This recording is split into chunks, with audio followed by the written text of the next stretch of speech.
Good morning, everyone. Ooh, got lots of computer issues here today. Good morning, everyone. Hi, Tim. I can see some people, but I can't see some. Gang, hi. Good morning. Morning, Precious. How are you? I'm good. How are you? Just a little bit cold, but otherwise all right. Yeah, Joburg is cold today. Joburg is cold. Yeah. We're just accepting additional more people that are a little bit running late, but we are ready to start. Guys, how did you find the hi, Leandra? How did you find the questions? The quiz that you did the other day. How did you find it?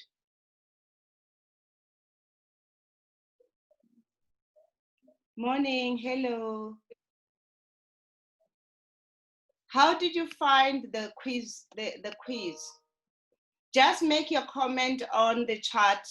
On the chat, give us a feedback on the quiz. And those who have not done the quiz, Denise, please include the link so that we can actually cover.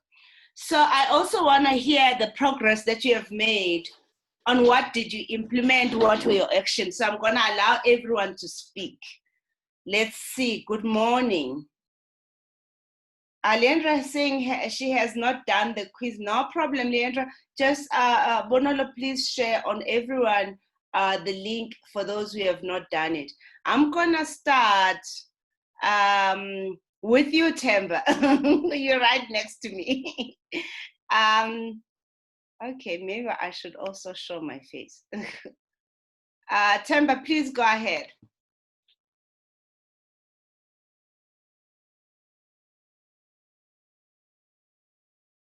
Oh, there's quite a lot of people who have not done the. Okay, Temba is on mute now. He actually is, I can't even see him. Tefo, hi. I'm giving you a platform to speak. I don't know whether you are videoable or not. I know men have not shaved, women have not gone to the salon seeing crazy stuff. Oh my goodness, we're itching. Okay, let me try somebody else. Again, we'll come back to you.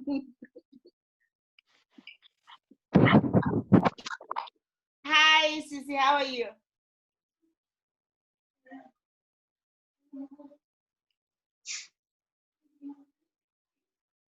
Hello? Hi. Look like I'm talking to myself too here. Okay. Who am I gonna try? Tabang.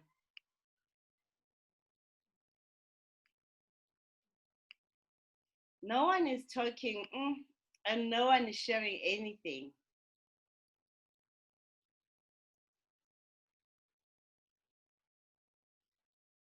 Hi, Nomtenders. Okay. So this is not a lecture room where you learn a lot of things. No, the learning starts when you start practicing. Nomtenders, so please give us what were your actions so that we can help you and see what tools we can give you to get you started. And you can type those things, guys, those who can't do the video or speak, you can type it on the chat for everyone. Nomtenders, we want to hear what triggered in your mind when we gave you that thing or we discussed that issue, and so that we can see also what tools do you need and how we can actually assist you to implement that. Obakeng, are you ready, sis?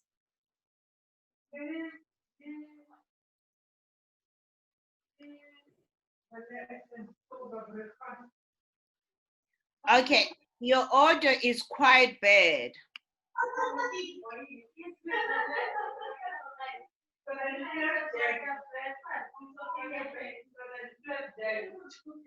Okay, Obakeng, may I request that you type your comments on the chat to everyone so that we can then discuss that issue. Leandra, hi. Did you attend the last 2 sessions we had?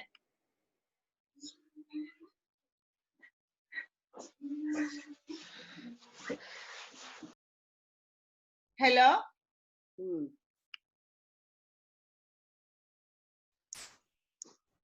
Precious? Hi. No, unfortunately, I did not attend the last 2. I had a problem with my Telkom internet. No problem. What I'm But gonna ask. I am checking out everything on YouTube, though. Oh, perfect. Yeah. And then once you have looked at the one on the YouTube, also try the quiz, because what the quiz provides us is to check if people understood the principles. And then also to see what will be your action afterwards. Thank you so much. I was just double checking because I thought I remembered I didn't see you. And welcome. Thank you for attending today. We're going to start just now. Guys, we're such a small group. I love talking to you. Do you know how much I miss people? Shere, hi. Please tell us, what did you learn and what have you put in place?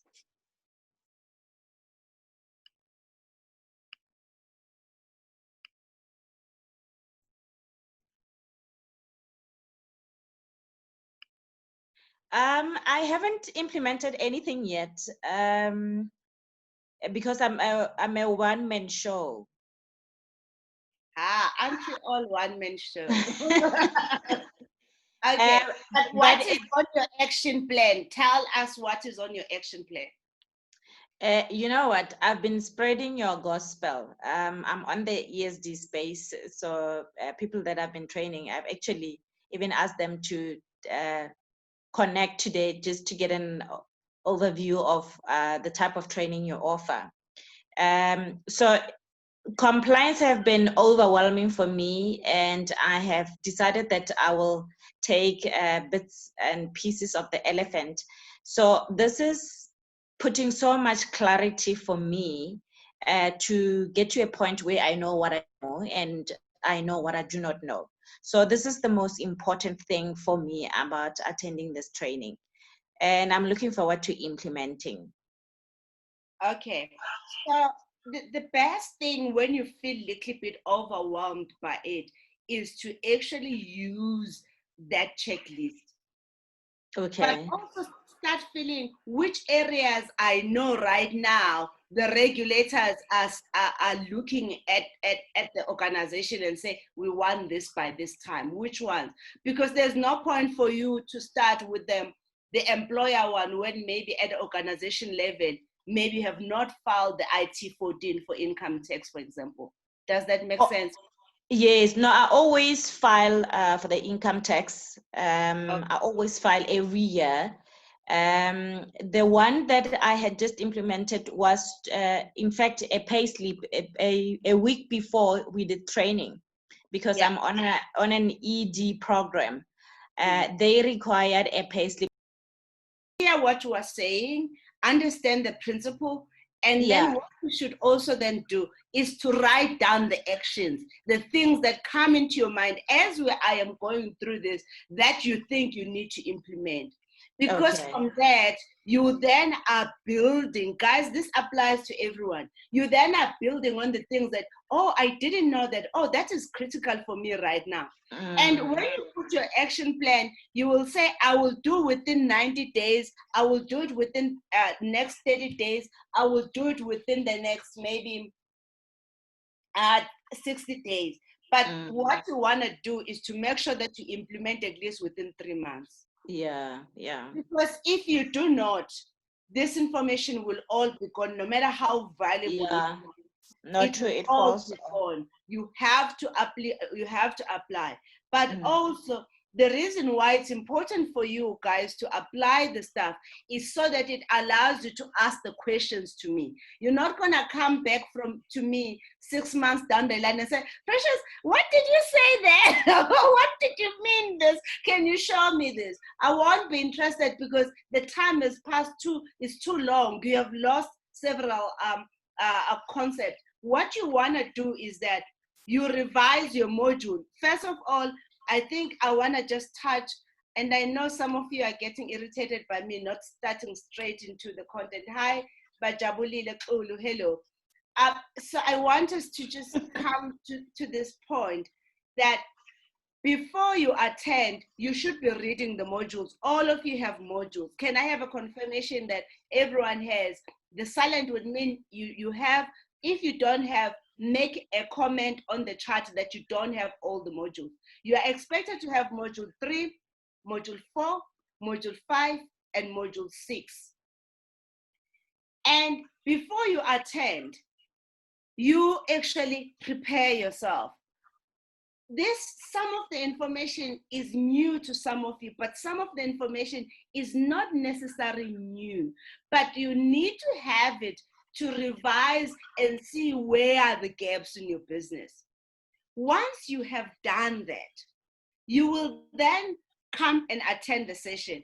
In the session, I don't read every concept and notes for you. No, I don't.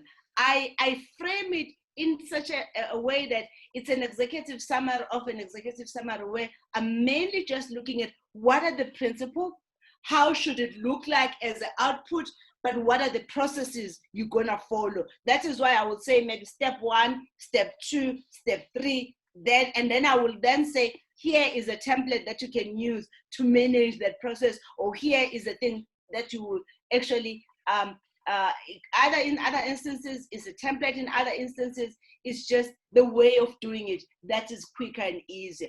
And in other instances, guys, I will even recommend certain individuals that can actually hold your hand to be able to fulfill certain things. In other instances, I will even recommend an app or a software. And that is what I need, you guys, because some of the things can be automated, but some of the things that still need to be done manually. Remember, as you're building up the controls and system within your organization, you're gonna need to start identify which things needs to be automated, which things actually do need to be done manually. Tire, please don't take this personal. I'm using your environment. Not at all. Because you are not the only one. I think one of the girls SMS'd me the other day and said, Precious, I am so overwhelmed. I'm realizing for years I struggled. I struggled with compliance, and I ended up outsourcing it. But each time I get screwed because there's people that are promising the world, the moon, but when it comes to deliver, I find myself I'm paying for penalties. And I think that is another part, that the reason why I am teaching you the way, I'm not teaching you to be a tax consultant. I am not teaching you to be an accountant. For heaven's sake, it took me almost 10 years to be one. It's just too much. You have way too many things in your business and your environment to be worried about that. What you should be worried about, am I making enough money to pay my expenses? Am I building up the assets so that I can actually increase my net worth? That is what you need to be worried about as an entrepreneur, not on how the transaction, what was a debit, what was a credit. That should not be an issue. Yeah.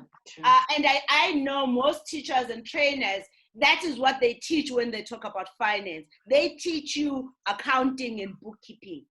For heaven's sake, you don't need to be an accountant. You don't need to be a bookkeeper. All you want to know is to track your expenses, is to track your income, is to track your assets, and also track your debt. Tina, as accountants, will then tell you how to classify where what goes where, based on what. Okay, now let me go back. Sisi, are you clear on how you're gonna do this? I'm very clear. In fact, the last statement you're making, maybe it depends on an accountant's experience. I realized, like I mentioned, I think I mentioned the last time, that I had to tell my accountant what is happening with my finances. So that was the hardest way. But now, having gone through this, I do know that I actually even have to go into detail with that, because that affects my returns. And Yes. and this is the control that I am enjoying, and the clarity that I'm enjoying from your trainings. Besides even expenses and everything, to say this is how much money has come into the business, and this is how I intend, and with the support of the banking statements, it also gives clarity. So it's really crossing the T's and dotting the I's in terms of finances at the micro level, but then also at the macro level, where now we are talking finance. What does an income statement mean? What percentage, how am I addressing that through the accountant? So I've realized that I had to almost, maybe I've got a very junior accountant, but that has been the steepest learning curve, and I enjoyed that, because one thing that I know is that I cannot ignore compliance. Compliance is one thing that I take very seriously, and I had been clear even when I went to SAS that I don't know what I don't know. Please help me understand. And it was through their advice that I realized where the gaps are. So this is really filling the gaps, and this is very exciting for me. So I think after this, I can confidently tick the compliance box to say you had really classified and giving created a bigger picture for me to understand where what fits in. Perfect. Thank you so much for the feedback. And we are available for any additional support. And I said to another person who has financial statements and said, Precious, I've got financial statements, they don't look right. And I said to them, the moment you have that feeling that they don't look like, they're probably not right. I think entrepreneurs, the more you attend sessions like this, the more you're gonna start getting comfortable to ask the questions to the accountant and say, oh, did you put this? No, in that month, that's not the amount that I made. This is how much I paid. Yes. And because don't get intimidated by our words that we use. Remember, go through step 4 to get comfortable with the words that we use. But also, in addition, the more you do it and the more, remember, when you're outsourcing to an accountant, you are outsourcing the recording. You are not outsourcing the decision making. Yes. And for you to really thrive and really have a sustainable business, you gotta need to use the financial information to make decisions. And you can't make decisions on something you don't know and understand. I promise you that. You will struggle across. You will really struggle. So, and as I always say, you cannot also delegate something you don't understand. You don't understand what goes where, and then you are delegating to somebody. And at the end of the day, you're the one who's gonna actually get caught by the regulators, because the regulators still make you to be actually responsible. Yeah. Okay. Thank you so much for sharing. It's always wonderful talking to you, sis. Thank you. Guys, I have Tabang. He's also complaining about the same thing Tsire, you were complaining about. I'm a one-man show. As I have said, we're all one-man show. Hi, Alfred.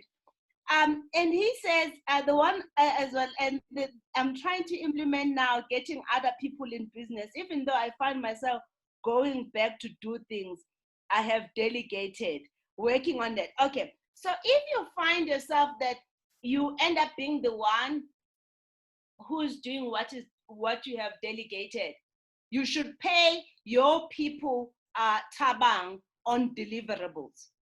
You should pay the people that you delegate to on deliverables. Don't pay them on just not delivering. So if they have not delivered and that will actually even eliminate you paying for people that would deliver things that are wrong. Precious? Hi. I'm sorry, I muted myself there. I think it's more go ahead. Hi, sis. I think it's more on I feel like I know how to do it best, so I don't trust them enough to Oh like my word. give them That's full I think control. that's the worst thing as a one-man Yeah, show we do to ourselves. You gotta yeah. have to let go. Okay, so the best way of letting go is to identify which things that has to be done by you, only you, and how you select what needs to be done by you only is usually around one, it's something to do with the client. Very close. That is to do with the client. Maybe it could be the final report that the client receives. But the process of getting that from the beginning to the end, up to that draft, should not be you. And it takes a while. It also means you're gonna need to train quite a lot. You're gonna need to train your staff or people that you are working around, or even freelancers, to actually produce the work the way you want. It's gonna mean that you're gonna need to produce maybe design templates, design tools that will help people to do exactly what you need to do. But guys, remember the training session we had when we were talking about business administration? Who attended that? Tabang, did you attend that? Yeah, did I lose it? No, I did not attend that one. Okay, Bunolo or Denise, please just copy that link for Tabang. Guys, the secret of building a business that is a going concern is to make money out of people working for you. You will never make money working just as yourself. The only way you make money is when you employ other people to do the work for you. And that, guys, if there's anything today we're gonna talk about, I need you to get that. For you to make money in business and be sustainable, you make money by employing people, but not creating a job. What we generally do as entrepreneurs, we create jobs for ourselves. And we are like, we are not, when you're employed, you're working for someone, it was an 8 to 4 job, right? Or 8 to 5. When you're working for yourself as an entrepreneur, it's 24 hours 7. There is no non-stop, right? So you gotta keep that in mind. So consistently be asking yourself every week, which things that I have panel beated it and reduced the risk to a point that now I can delegate, I can give it to someone to implement. And if that person has not implemented it properly, I do have controls to be able to pick up where are the errors. And I promise you, Tabang, that is the only way. You can look from small businesses and big businesses, how they grew. They only grew because the owners had to let go and start delegating, but also build systems to enable other people to replicate. Because guys, building a business is about system. It's a cookie cut. You gotta need to build up systems that anyone can just take that cookie cutter and do exactly the same to produce the same thing. When you think about business, think of a franchise. And I hope that makes sense. Temp, are you back? Yes, Okay. yes, I'm back. Sorry, I'm back. Sorry, I had to take a quick call. Sorry. No problem. No, don't worry. So we are welcome, Tabang. Guys, I think all of us get trapped with this, that we end up doing stuff ourselves. I think just, again, don't take the stuff as though it's just applicable, the principle apply just to Tabang, but use what I'm building up from Tabang's experience also for you, okay? Tam, the question was, what have you picked up that you needed to implement, and how is it going, and what support do you need, and have you done your quiz? Good, go ahead. Okay. On everything else thus far, I've seen, first and foremost, the training has been quite helpful. So I've seen the gaps that I obviously still need to fill, and I had already identified some of them. So I have ostensibly given myself about 2 months to get through that, because I'm busy with other product compliance as it is right now. So I just need to make sure that there's sufficient time to do everything. And regarding the quiz, I had not done the quiz simply because my computer crashed yesterday. So I was planning to do my homework yesterday so that I'm ready to do what I need to do today. So Okay. yeah. No, that is good. I hope you are sorted. That's why you are still here. Yeah, no, they're sorting it out, so that's why I'm in between, but I'm here. Good, perfect. Yeah. Thank you so much for making the time. Okay. Sure. Who's out? Guys, is anyone else who would like to share? Nandi, yeah, I think you were in a TEFL. Anything you want to share? What have you learned? What have you implemented? Alfred, what have you learned? What have you implemented? Are you done eating? I'm done eating. Thank you very much. Good. Thank you. Same Well, question what I as want to share. September. We can't see you. We can only see your ceiling board. Are you hiding still? Yes, I'm hiding. Thank you very no, much. never mind. You can take out the video if you don't want that. That's okay. Okay, I will do that later. Yeah, what I wanted to share, last week was a very hectic day for me. I was also riding solo, and I was in between listening to you via my headphones and trying to do some work because it was due on Friday. But I really got the crux of what was explained and what we needed to do on a daily, because you are correct.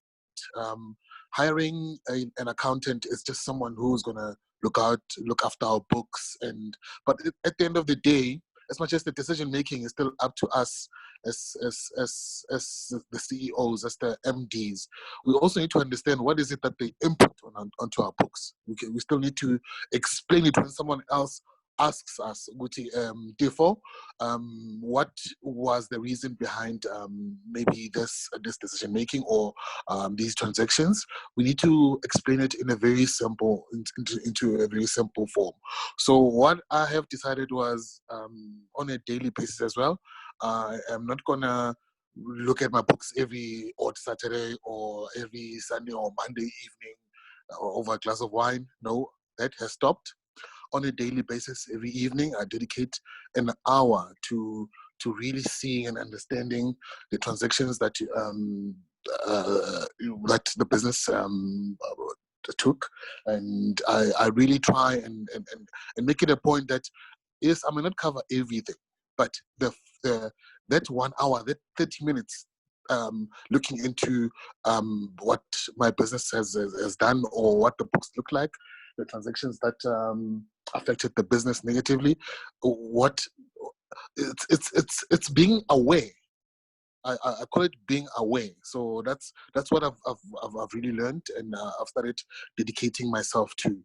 And you are correct. I don't want to lie with what you've just said. Hiring someone the person should be making money for you. And I have sort of like broken down some of the things that I was dedicating myself to, like going to bank. I mean, banking. I'm getting that close someone that my assistant. I call him my assistant. He's really my nephew. I trust him very much, and as much as there is trust, I also assign him to do some of the tasks that I was doing myself. So yeah. Thank you so much. I'm really learning, and I'm grateful. Thank you. Thank you so much. I've just done a small poll. Please answer it. I want to know, out of this group, how many of you are actually first-time directors? You've actually never been a director anyway. And I will see what the results are, because I honestly believe that some of these challenges is because we as entrepreneurs actually have not necessarily have done this before, and that is why we struggle so much with it. And thank you so much for sharing. I'm glad there's a progress. I'm also glad you have dedicated time. Guys, just take that advice. Dedicating time allows you to actually make sure that it gets done. Because whatever that is not planned, it doesn't happen. We all know that. Life takes over. It does happen. So just please answer, everyone, guys. Just answer the poll. 8 out of 12 people have already answered. Just finish up. Just answer the poll.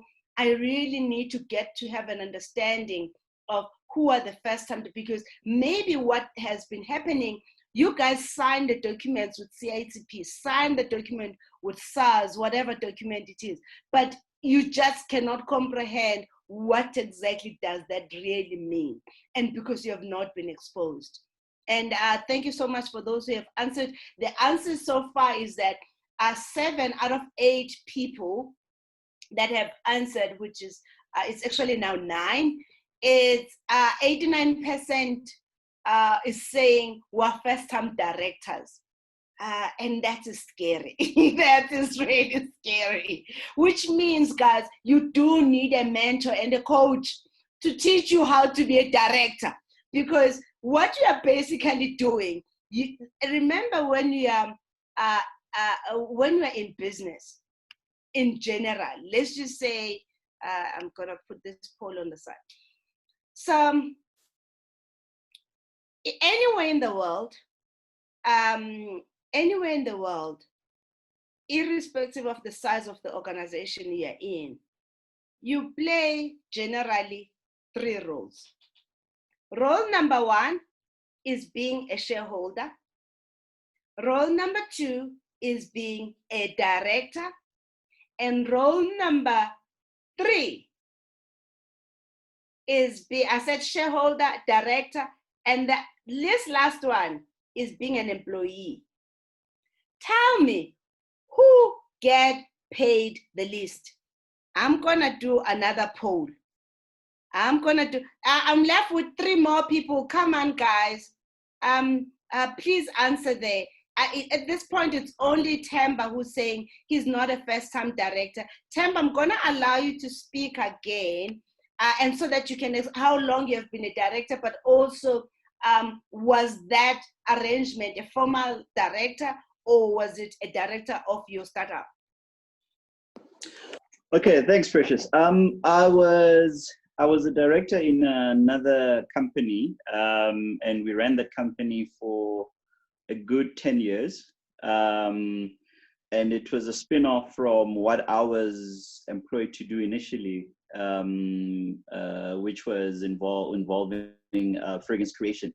And so I got exposed firsthand in terms of the responsibilities, and yes, I did feel a little bit overwhelmed initially, but fortunately for me, I had the right people with me, and who showed me the ropes and what I need to do, what I need to focus on. And you're absolutely right that for you to make money in a business, you need to be able to delegate, put the necessary systems in place that are simple enough that anybody who walks into your business for the first time, they can read through whatever you want to call it as a business manual of sorts, in terms of whatever responsibilities that they need to partake in, so that they can actually replicate what you were doing or what somebody else was doing, because you wear many hats as an owner of a business, as a director and a shareholder. Because first things first, you need to look out for all the stakeholders, your customers, your employees, your suppliers, and obviously yourself as the shareholder, because you're in it to make the money. And so if you take it in chunks and you ensure that you have the necessary time, allocate necessary time, however often you need to do that. For me, I would do this on a weekly basis, where I will look at what we have done for the week, and whatever that we did not finish, why didn't we finish? and so that we can get through it, and obviously look at the objectives for the following week. You do that on a regular basis, just so that you get used to that, and then everybody else that needs to be reporting back to you or give you feedback, you chase them for the feedback. Because if you don't do that, nobody else is going to do that for you. And the other thing that I think is quite critical is allocating time to think about looking at what the objectives that you set for the business for the year. Where are you in month 3 or whatever month you're in? If you're behind, why are you behind? Is there anything that you can do about it? And so forth. So that reflection time, you need to make it a habit to do that. And I also agree with the previous speaker that, allocating time, it makes such a huge difference, because you are in a better place to make the right decisions for your business, and not necessarily go on just emotional gut feel and say, well, I like Precious, but I think Precious is the right person to do the job. But if Precious is not necessarily doing it the way you need it to be done, that particular point in time, she might not be the right fit for that specific project at that point in time. So that became very important. And guys, bedtime reading needs to be your best friend, especially when it comes to compliance, reading all the acts for your specific industry, and also getting to understand your customers and engage with your customers that you're making these products or services for. What is it that they want? Why are they procuring your service or product? How do you make it better? If you spend a lot more time with customers, you are able to be ahead of the game, especially get in front of your competitors. So I found that to be quite interesting. And you, as a director, you also need to be jack of all trades. So when the accountant comes in, you need to know how they've set, if you know what you're doing, you set up the systems. This is how I want you to account for our expenses and how we do things. And this is how we make money in this business and so forth. It's important for the accountant to understand that, because you also want to ensure that while you're paying what's due to Caesar in terms of tax, you're also not necessarily overpaying or underpaying for that matter. So you need to ensure that you are on top of the requirements and the amendments in terms of tax, in terms of also the Consumer Act and the regulations governing your industry. Because as we know, COVID-19 has turned everything upside down. I think I'm reading more now than I have been before, simply because of that. Just so that you stay ahead of the game, because ultimately you're going to be the one who's held accountable, not only by the authorities, but also by your employees and your customers.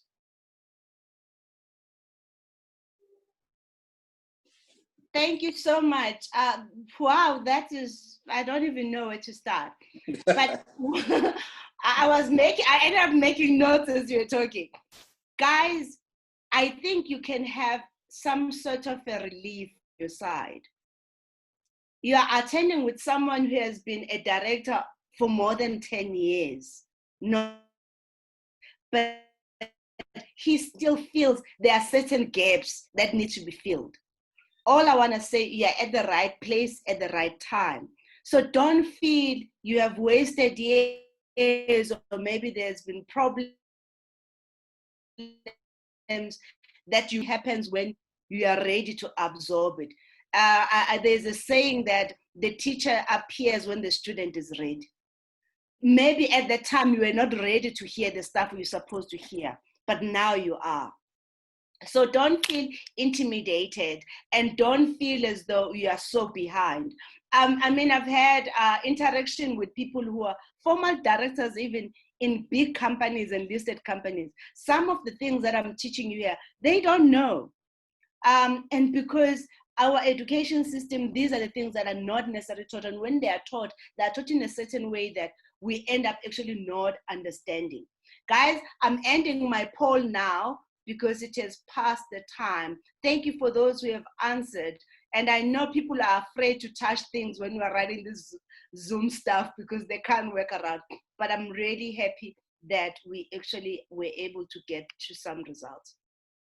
what I'm going to do is I'm going to share the results with you. Here are the results that out of so 75% of people have completed out of the group that we have, and it's actually 89% that actually have not been first-time directors. So you do need coaches and mentorship on understanding the roles and responsibilities. So one of the things that Themba mentioned in his discussion was about, you must be clear what is your target.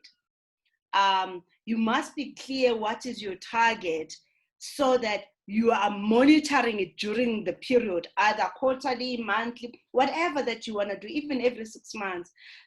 See, am I able to actually meet the stuff that I said? Because when you set up target, they're not New Year's resolutions where by February you've already forgotten. Your target must be in front of you, and you must be thinking about them consistently to try to resolve. And the only way you can be able to do that is by making sure that you understand what needs to be done and when it needs to be done. And you can build that through working on a strategy. Subscribe so that you get some of the notes that I prepare on a weekly basis, or maybe every 2 weeks. Bonolo, please add the link of strategy so that the stuff that Themba was mentioning, you guys can actually start seeing how it fits through on building up your business. But maybe I will do another poll where I'm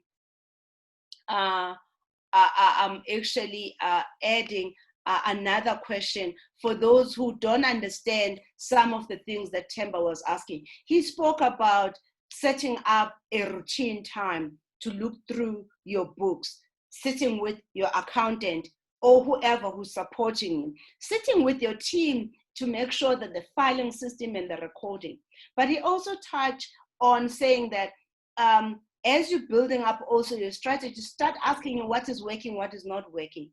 And again, as entrepreneurs, we don't do this reflection. It's important. I will really advise guys, do reflection at least on weekly basis. Because sometimes on daily basis is quite daunting. Do it once a week of saying, what is it that I've done well? What is it that I have not done well? And what can I do better next time? What are the things that I could have done better? Remember some of the things I was mentioning earlier about before you attend any training, prepare, read through your notes. That is why we give you the notes way ahead of time. When you come with the questions. When you highlight already, what do you think will be the action? So that when you're attending the training session like this, you are already just adding up. You're just adding up. And yeah, okay, guys, I'm done with sharing and what. Alfred, do you want to say anything? You're smiling at me. I'm asking. I'm making sure you can speak, but you're gonna need to unmute yourself.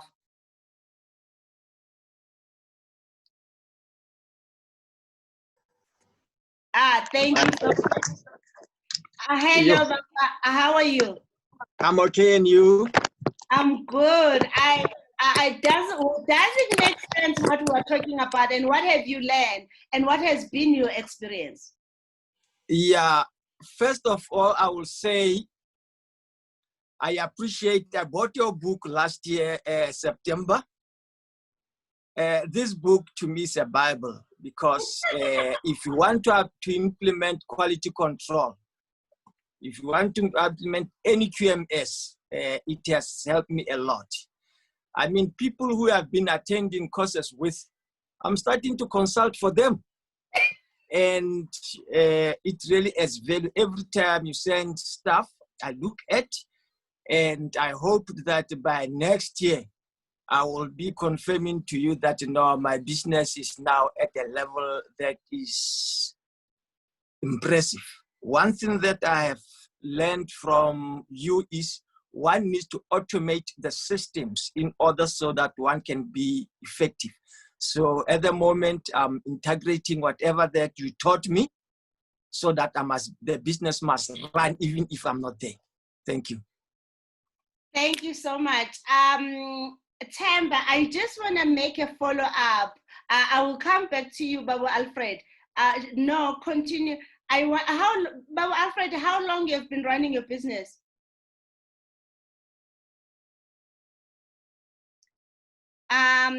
Did we lose? Hello? Alfred, how long you have been running your business? You've muted yourself again. 25 years. Oh my goodness. 25 years. And you yes. are saying the stuff that you are learning, you probably wish you learned it at the beginning when you started. Yeah, there were a number of things that, especially in managing for excellence, you really need to get yourself organized, but especially knowing your responsibilities as a shareholder, as a director, and as an employee. Those are the most critical things. You get them right, you are able to make the right decisions. Perfect. Thank you so much. Okay. Thank you. So it's 2 people that now I'm starting to do my audit. Thank you so much, Alfred. We're quite happy for you to be here. And I'm glad you bought the book and you appreciate we're revising the book on that edition. Thank you so much. Tam, thank you. I wanted to ask you, what are the things that you wish you knew the first day you were direct? Well, first and foremost, that SARS is not the boogeyman, for starters. I think that the more I'm learning, the more I realize that it's almost like these are some of the things that even as early as high school, we ought to be at least exposed to them. I mean, if you understand how the tax system works, and most tax systems around the world pretty much work the same. And the reason why I talk around that is that the previous business that we're involved in, we're doing cross-border trading between Europe, Latin America, and the rest of the continent, and India as well. So I was doing a lot of travel and having to do a lot of those transactions, and to a point where we even had to set up satellite offices in other countries. So when you get to understand the tax system, then you know what you need. And you realize that, well, actually, as a shareholder, I can maximize my returns in this particular manner, while obviously upholding the laws of that respective country. But also, I think strategy is key. Planning. When they say to you at school every single day that you need to plan for tomorrow, make sure that you've done your reading so that when we do the lesson, it makes it easier. It's the same thing in business. When you go and do a pitch for a new business, or you want to get a new client, you need to do the homework about that particular client. What is their business? If you're providing a product or a service that you think they're going to need, get to know their business better or just as well as they do, because that's what piques their interest. Because I also know, as a business owner, that's what piques my interest. If somebody's done the homework on what I do, so that it looks like I can actually converse with this person, and the chances of us having a meeting of minds is that much greater. So I think that's quite important. But I think more importantly, just know that you're gonna continue to learn. You don't need to know everything, and be humble enough to ask questions when you do have the questions, even if it's to somebody you might deem as potentially somebody who supposed to know less about certain things. Just keep on asking. Be a student, and being a student is exactly what's gonna get you right at the top. Thank you so much, Temba. Thank you for sharing. Bonolo is saying the website is under construction. Please, Bonolo, can you pull up the website to be working, because we should be doing maintenance during weekends, not during the week. Okay, guys, thank you so much, Temba. yeah, I think strategy is it gives you that direction, and I'm glad you really understand that tax system in throughout the whole world, actually they are very much similar and the principle are exactly the same. The only difference generally is about the rates, but how they work is exactly the same. And it's just one of those things we need to and get used to it. And also, this is what I generally say. You have chosen to be a businessman or a businesswoman. Just be one. You've chosen this space as your career. Make it your career. Don't make it as though it's a hobby. Because I think also entrepreneurs, they don't treat it like this is a career. And it's actually a career which if you do it the right way, and the right way means every day you are learning. And that is why most people fail in business. They fail not because it's difficult, but because they can't step it up. They can't be bigger than their problems. Let me show you something. I hope this is gonna help with some of the things we're gonna share today. Okay, I'm just trying to set up. So in life, in generally, as human beings, we will struggle with things. We will struggle with things. And when we struggle with things, let me just do this. Some of us who have not been trained, when we are struggling with things, we blame the system. We blame the government. We blame the economy. The politicians, they blame the white monopolist. And we blame the apartheid. There's a whole list of things we blame. There's a whole list of things we blame the system and blame, we blame politicians. I remember one of the things when I was running training and say, how's everyone? And I will then ask, how's business? And people will say, hey, business not doing so well. Hey, who's Zoom? ANC has screwed up so much. I was Zoom.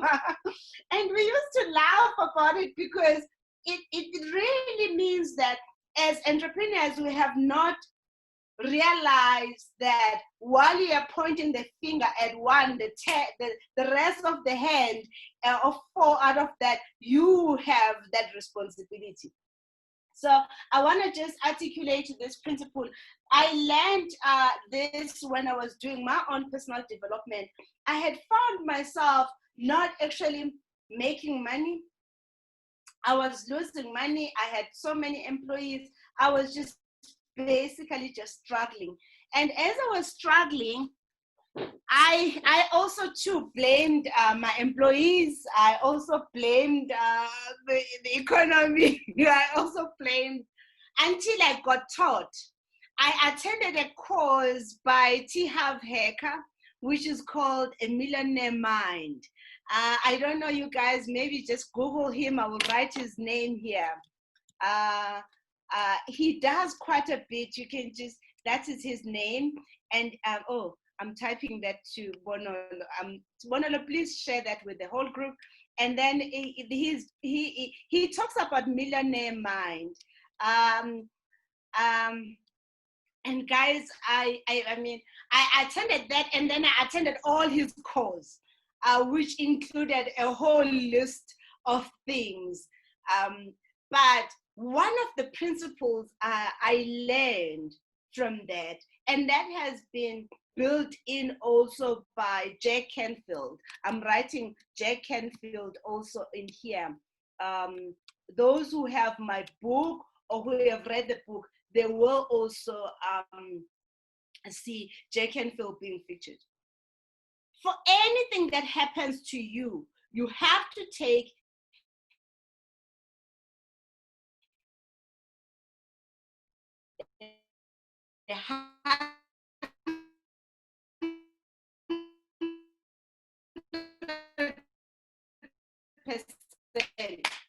I mean, for this, you must take what?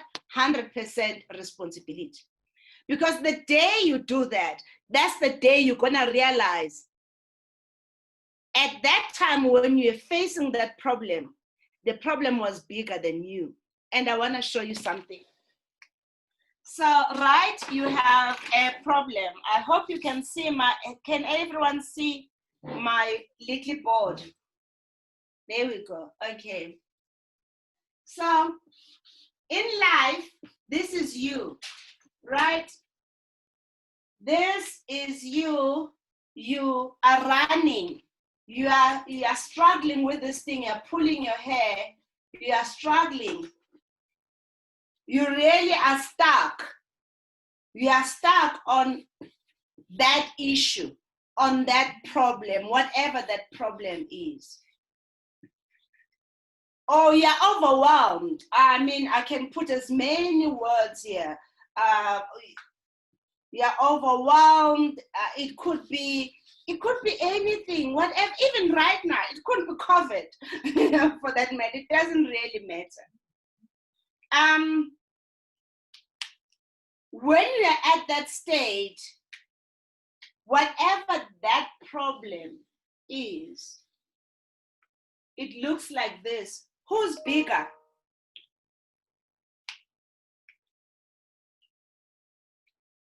Who is bigger? Is it you or the problem that is bigger? In this case, it is you who is actually smaller. The problem here is too big for you.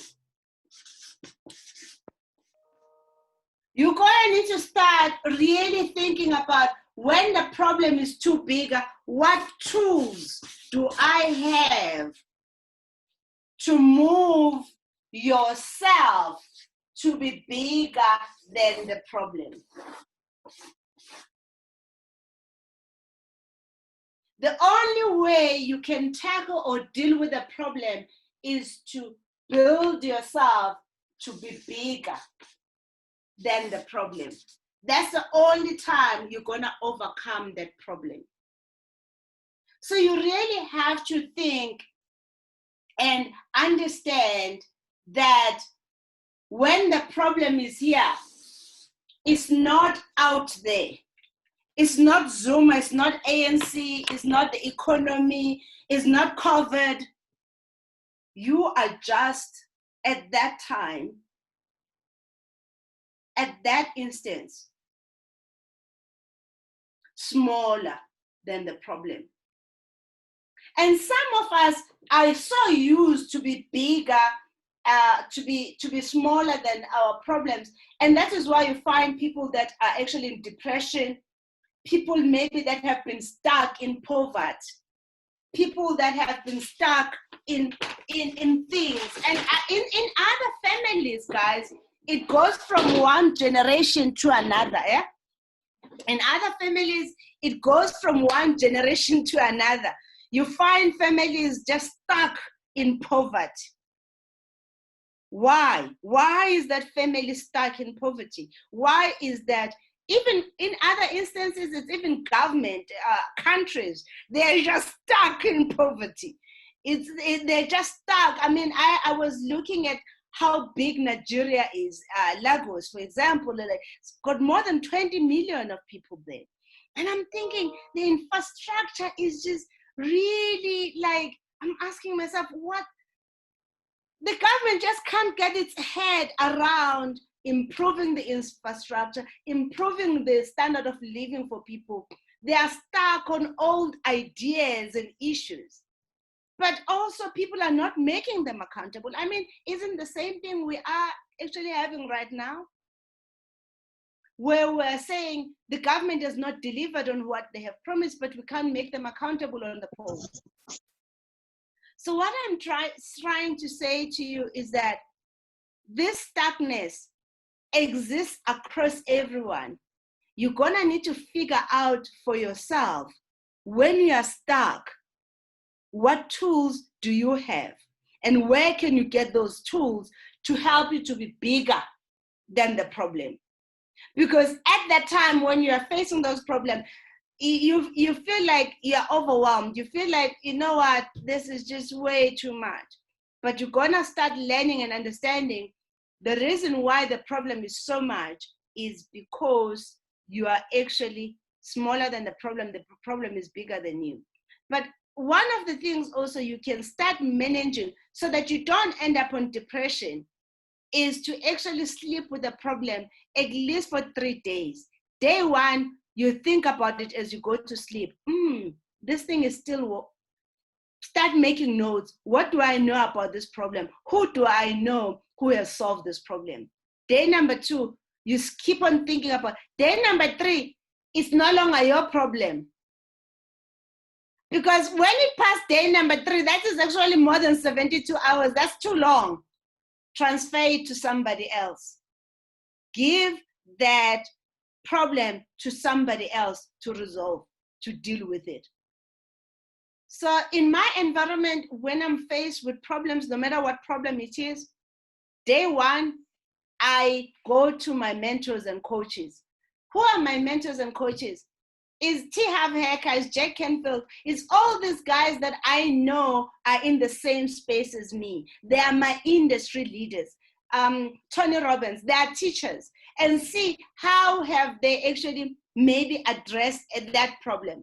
Why I am saying you have to go to your teachers? Because guys, Google is your worst enemy. We're saying information is good. Talk about information overload with all the crap that is out there. So you gotta have to know who in your toolbox, who are your teachers and why that teacher for you. And I'm sharing some of my teachers because if what I have spoken to you resonate with you, which means you are more also likely to follow the same thought or ideas.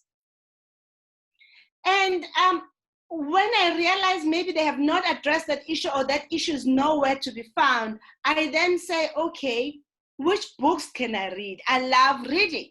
Which books? I subscribe in certain platforms.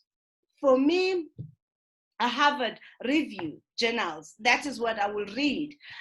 It will be maybe some text within maybe IFAC, which is one of the International Federation for Commerce. I will look at what the UN has written on it, whatever that issue is. But in other instances, I can't find that problem. Then I will start looking at who actually is talking the right things that confirm certain things. I think one of the challenges we also have as entrepreneurs is that we actually think and feel we don't know anything about the problem. And that is why maybe we jump too quickly to Google. You have to, when you're building up your understanding and coming up with a solution, ask yourself, what do I know about the problem? And what do I think is the solution? Don't let the world dictate to you what should be the solution, because at the end of the day, the solution is supposed to be already within you. And that is what I want to share with you guys. I hope you can reflect on what I have shared with you. And I hope this can help you. I teach this because at the end of the day, I can teach you guys to be directors, to be shareholders. But if you don't have personal development and self-mastery, I'm wasting my time. Because at the end of the day, it's gonna be you see, I can tell you, move this cup from one point to another. And you can move that cup from one point to another. But it takes a certain type of person to move that cup from one point to another in a certain way. And that is one of my teachers the science of making money.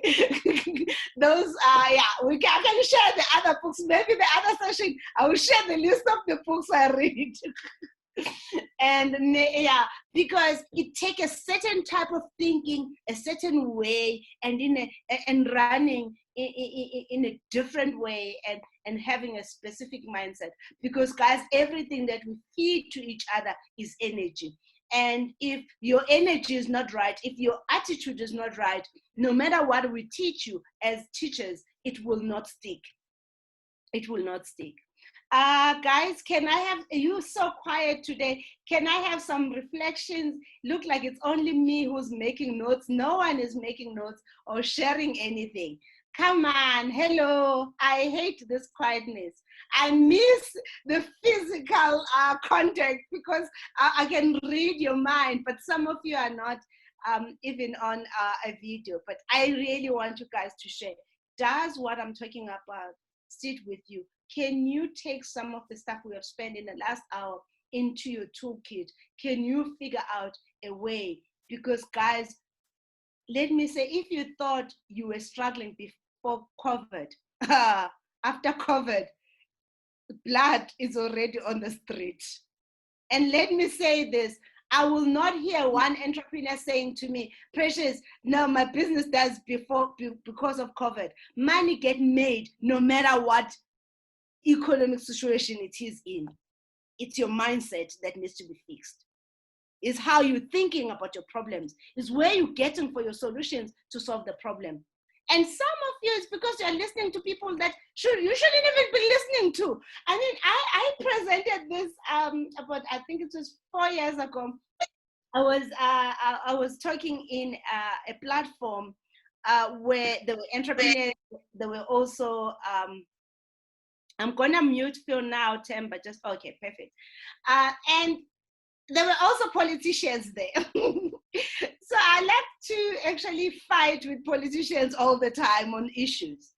So I then said to them, one of the things that have happened with entrepreneurs we have in South Africa is that people started business because they had the politicians say, go and register businesses.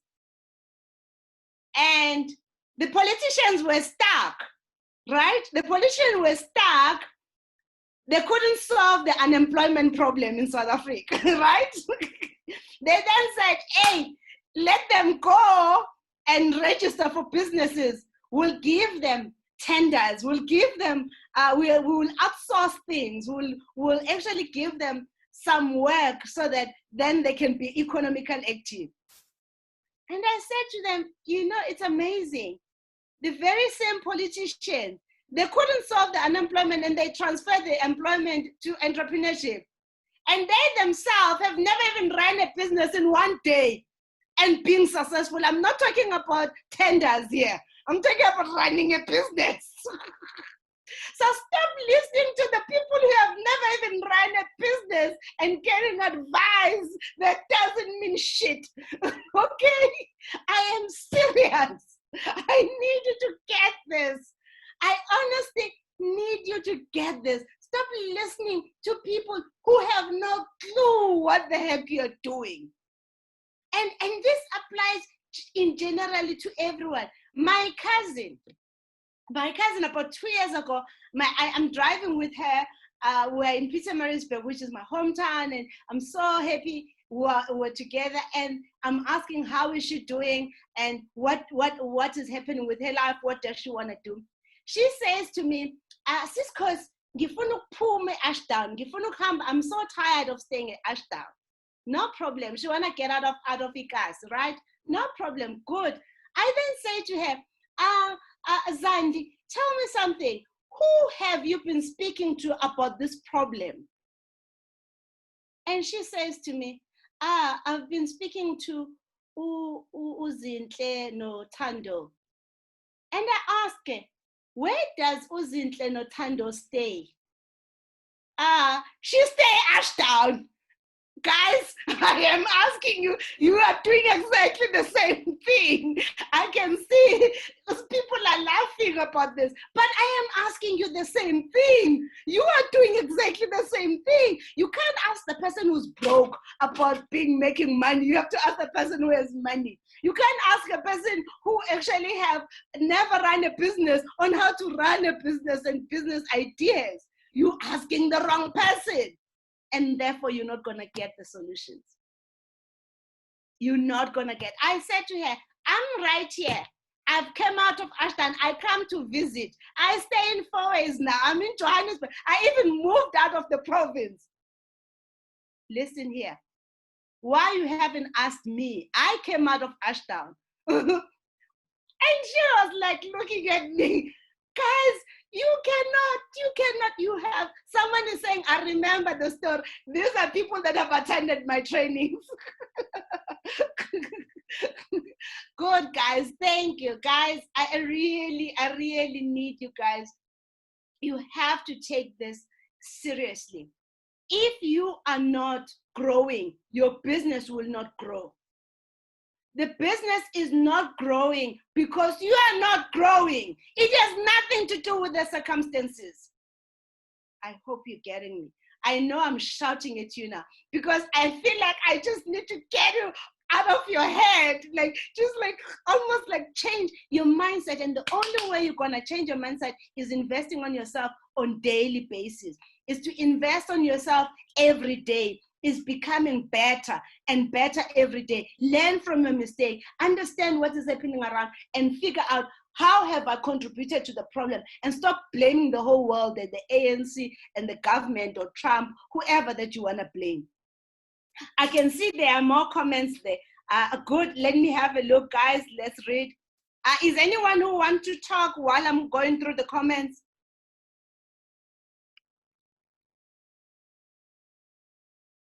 Nomtandazo, thank you so much. Nomtandazo said, thank you for sharing that information. I've just had a paradigm shift and my business is my career and I am taking personal development serious. Thank you, Nomtandazo. I'm gonna make a note for your name and I will be calling you. I want you to start having a clear skills development plan for yourself. Guys, I have a skills development plan and I've been studying business since I was 14 years old. But till today, I'm still learning. Actually, maybe I should do a doctorate on that. It's just that I hate it because they always bring theory. I mean, they just always just bring theory. It's never practical. So I'm making a note right now. You're gonna hear from me. And then I hear, Tabang, I have experienced it when the problem is bigger than me. I used to panic and get so overwhelmed and I'd end up doing nothing. Later, I realized that the solutions and other strategies, great. I could have calmed down and got a solution quicker. Through it all, I've learned that I need to get in solution in that state. Once I'm calm, then the best solution comes. Great. I sometimes get problems that are bigger, but I'm better in dealing with them. Great. Thank you so much, Tabang, for sharing that. Because guys, problems it's not just relating to business. It's across. I mean, for me, it's weight. I mean, I've struggled with it like big time. And I'm like, Lord, what the heck is going on? And I keep on working on it, And I'm figuring out certain things. I'm figuring out things. Guys, when you start life, there is no handbook that you come with when you're born. There is no handbook. Okay, this is how you do life. And because of that, you gotta need to be smarter than your previous generation and then the people ahead of you. That is why in Sizulu, there's a word that says, the isisho that says, ibuzo kwabaphambili. Ibuzo kwabaphambili means exactly that is people that are way ahead of you that should be providing a guidance for you on how you should deal with problems and issues. The challenge with entrepreneurs, we sit in our little corners and pretend as though we're okay. 5 years goes by, 10 years goes by, 20 years goes by. You are still in that same little corner. The business is not growing. And then you blame everyone. Angit? Kwatulek. Right? So I am saying, stop sitting in the corner pretending that you know everything. Stop pretending that you actually know what the heck you're doing when you don't know. SMS, post on the group. We have a WhatsApp group. Post on the group. Guys, I'm stuck with this. I can promise you, when you start pronouncing and acknowledging that you don't know what that issue is, you've already killed that problem. Because let me say this, that problem has been solved somewhere else in the world. You are not the first one to experience it, and you will not be the last. But also, as you share your experience and someone guide you, but make sure the person who guide you must have actually succeeded in solving that problem. I promise you, you will become better. Your business will become better. And guess what? As you're building yourself, you will start also attracting the right people. All you need to do is to sort yourself out. Get your mind right. Be clear what you want. Build up a strategies on how to build it. Start allocating individual people on the things that you want to achieve. I mean, 4 or 5 years ago, when I started looking at how I was doing things, I promise you, I even lost friends. Why? Because they were not adding towards my goal. What the heck should I be wasting my time when people are not adding anything to my life? And I think maybe you might need to do that cleanup yourself. You might need to relook who have, you know, these smartphones, they're so good. You can see who do you call the most. Ask yourself, what have they done to your bank account, those individuals? Yeah? Were you calling them because you felt better about yourself? Or were you calling because maybe you were trying to be a mother to someone because you didn't have a mother or someone looking after you? You need to get rid of all that crap because that is not going to help you. For you to help anybody else, guys, you gotta have to help yourself first. You can't be in a pool and you can't swim, because most of you are saying are not directors, which means you can't swim, right? You don't have enough tools and skills. And you are in the pool yourself, and you then try to put somebody else up. Nobody you're gone. Nizo means. Guys, come on. Come on. God, like I was saying, Precious, how do we maintain motivation? We all come out motivated from the seminar, but as soon as you go out, it goes out. Yes. How to okay, great.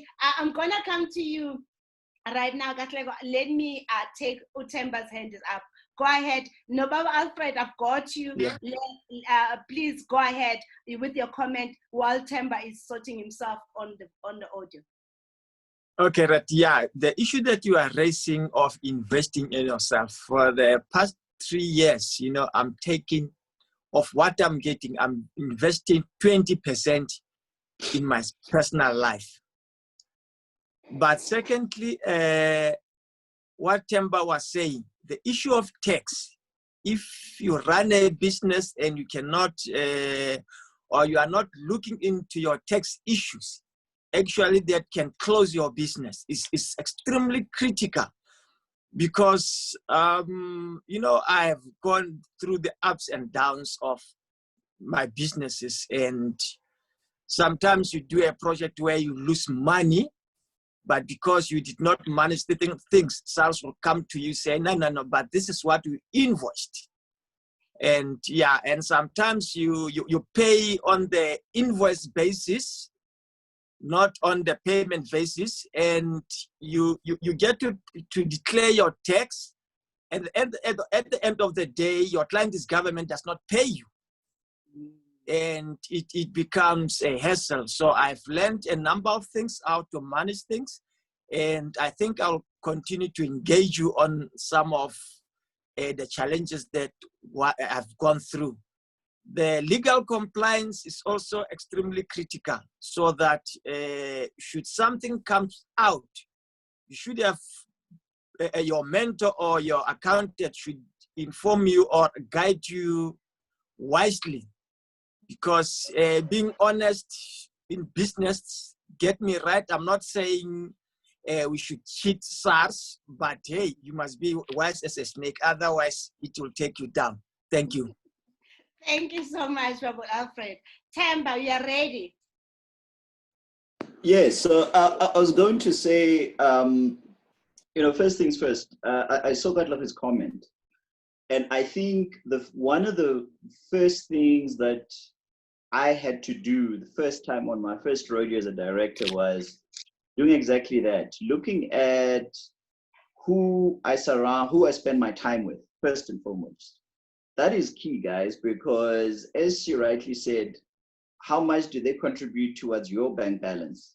So look at the caliber of people that you spend a lot of your time with, be it on a social basis, be it on a business basis, because that's going to determine how far you're going to go, or whether you're going to be swimming with the sharks or you're going to be sinking.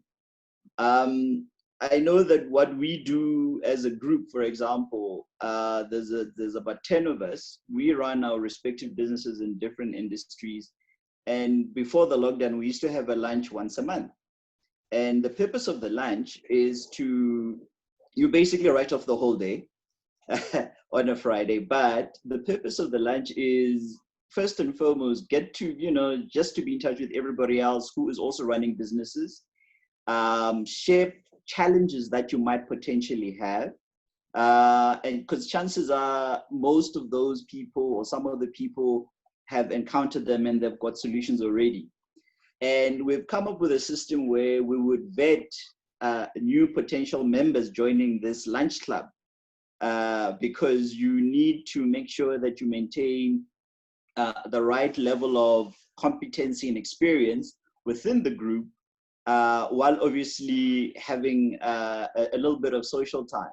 And just talking to the point that, yes, your chances are you're not going to have too many friends, because while they might be sitting there and waiting for a salary every month, you need to pay people first and foremost before you even pay yourself and deal with everybody else. So that becomes key, where you do an audit of the caliber of people around your life. That is important.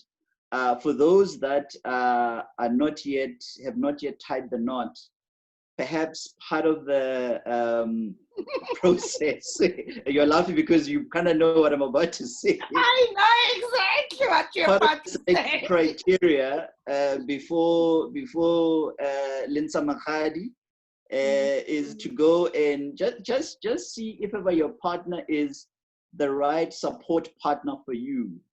And support comes in many ways. It might be that perhaps, I know as Tamba, maybe all I need is an ear. I need somebody to listen to what I have to say, give me feedback. The person doesn't necessarily have to have the answers, but the mere fact that I'm actually verbalizing the challenge or celebrating the success, that's enough for me.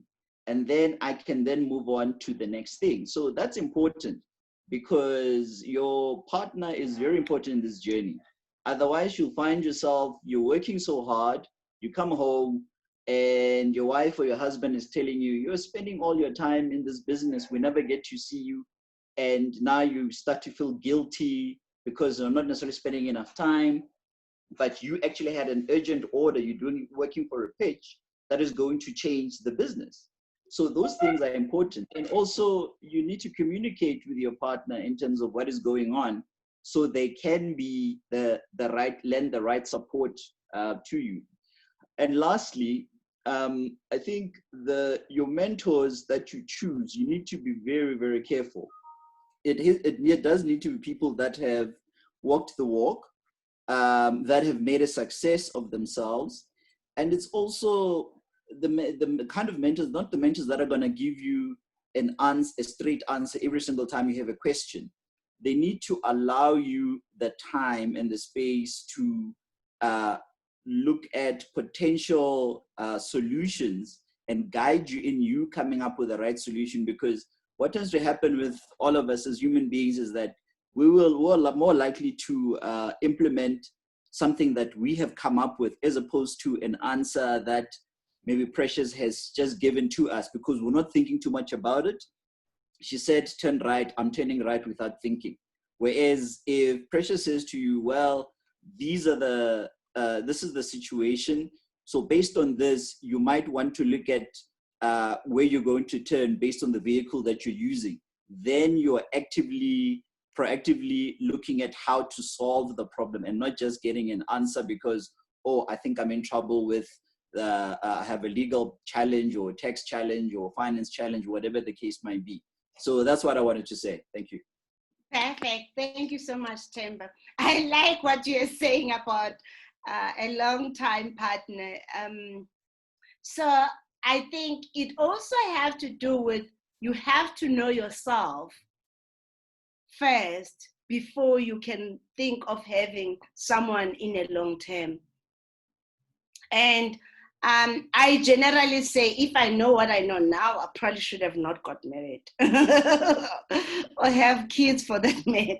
And not in a bad way. I think at a certain stage, also from KZN, when you have finished your university or your post-matric qualification, and you were working, already they're asking, when are you getting married? And stuff. And I think that's one of the things is people, we're gonna need to start looking at how the culture influences our decision in making things. Personally, for me, as Themba was saying, when you have to know what you want from that partner. For me, I don't want an ear. I want someone who's gonna criticize me. I want someone that I'm gonna question. I want someone that I'm gonna really engage, but that person has to be smart. I remember when I was at varsity, I dated this guy. He was in medical school, but he could never engage in issues that are across board. We can move from economics to social, from social to strategic to operational. And I need someone who's smart that way, who can be able to challenge me. Because unless I'm gonna get bored, I will have nothing to say to that person.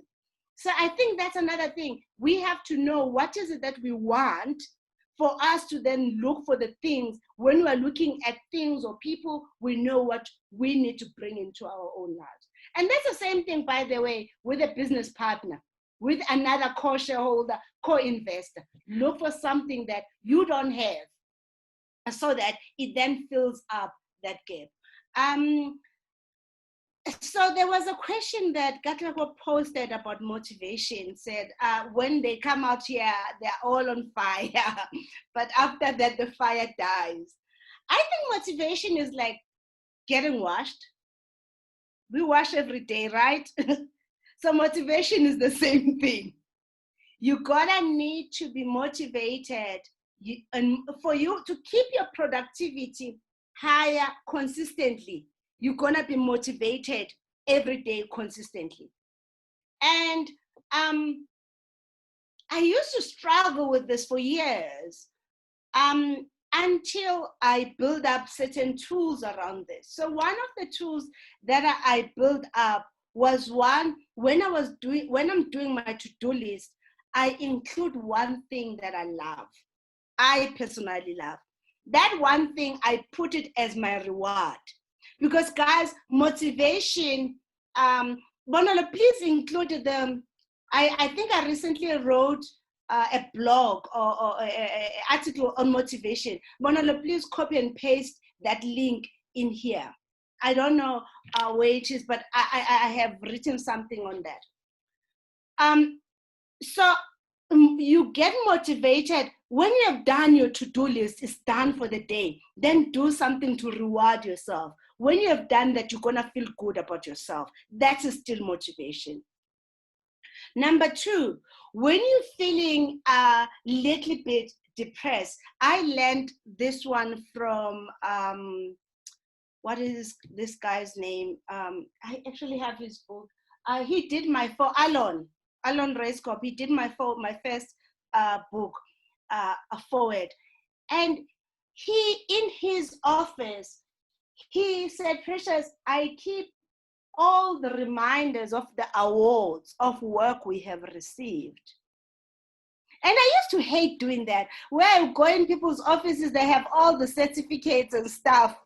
But until I spoke to him, and again, guys, you must be teachable. If you're going to be an entrepreneur, you must be teachable. and I think for me, one of the lucky, it was that when I went to his office, he said, Precious, the reason why I keep all of this is to remind myself of the things I have won and the things that I've lost, so that when I win things, I don't get to be too comfortable.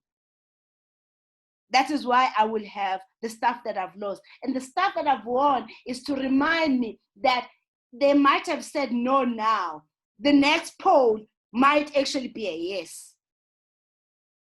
So what I am saying, start putting things that are reminders of your type of work. Let me show you one of the things one of my favorite things in this office.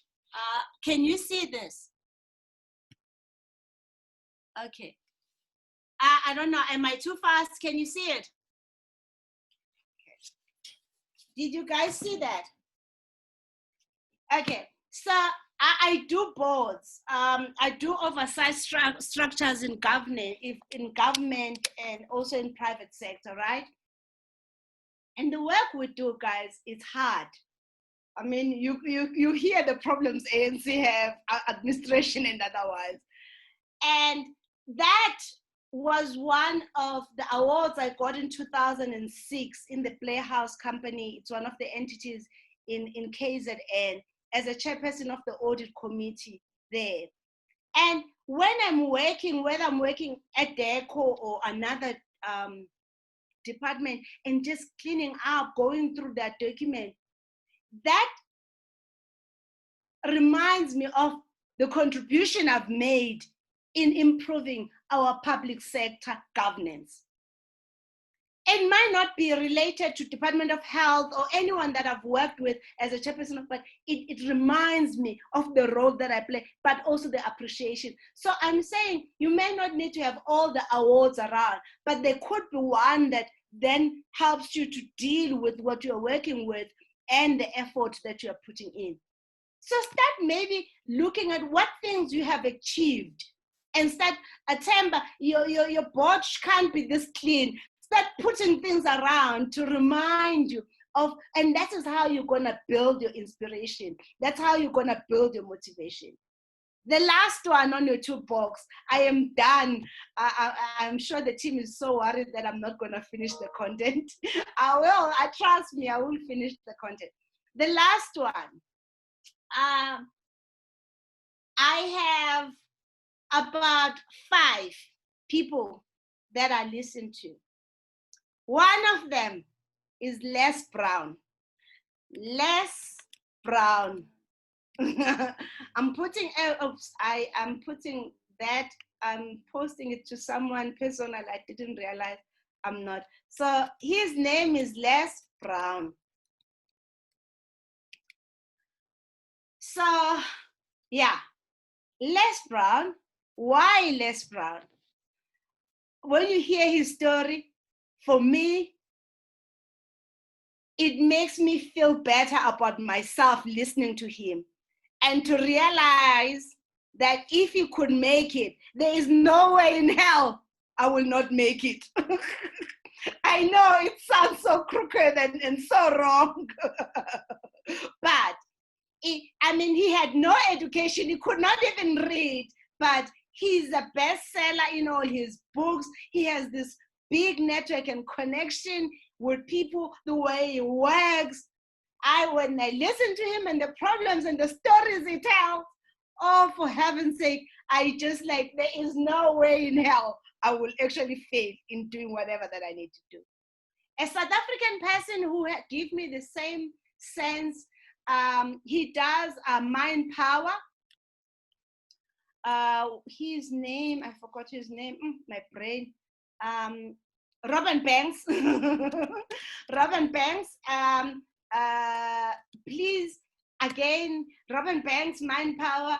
I mean, he got an H in metric. And you see, in life, it's not about how smart you are. It's not about how good you are. It's always about how you care about what you do. So you don't need to be the smartest person in the room. You don't need to be the person who has all the solutions. And also, it's not about solving all the problems. Focus on solving just the problems that matters to you. And how you actually should also be thinking about that is solve the problems that you are experiencing so that you will be the first product and first consumer of your own products. I think sometimes also as entrepreneurs, we're trying to solve somebody else's problem when we ourselves are having our own problems that we can't solve. So, yeah. So, and when I listen to those people, oh, my mind, see have hacker also on some of the stuff. I also then will listen to Tony Robbins. I'm putting the name down. Who, and there's a whole list. I've got them on the book. You guys have the book now, the audio book, and also you also have the PDF. So by the way, guys, please don't share the PDF with other people. Okay, it's copyrights issues. So guys, listen to those people. These people have thousands and thousands of content to listen to motivate you, to get your fire going. Take it as every day. Remove the music on your phone and the pictures of the kids you don't even like and the cousins you see once after Christmas. Remove all of that to allow more space on your phone. And as you're working, play those motivation. Have a look at what I'm recommending to you.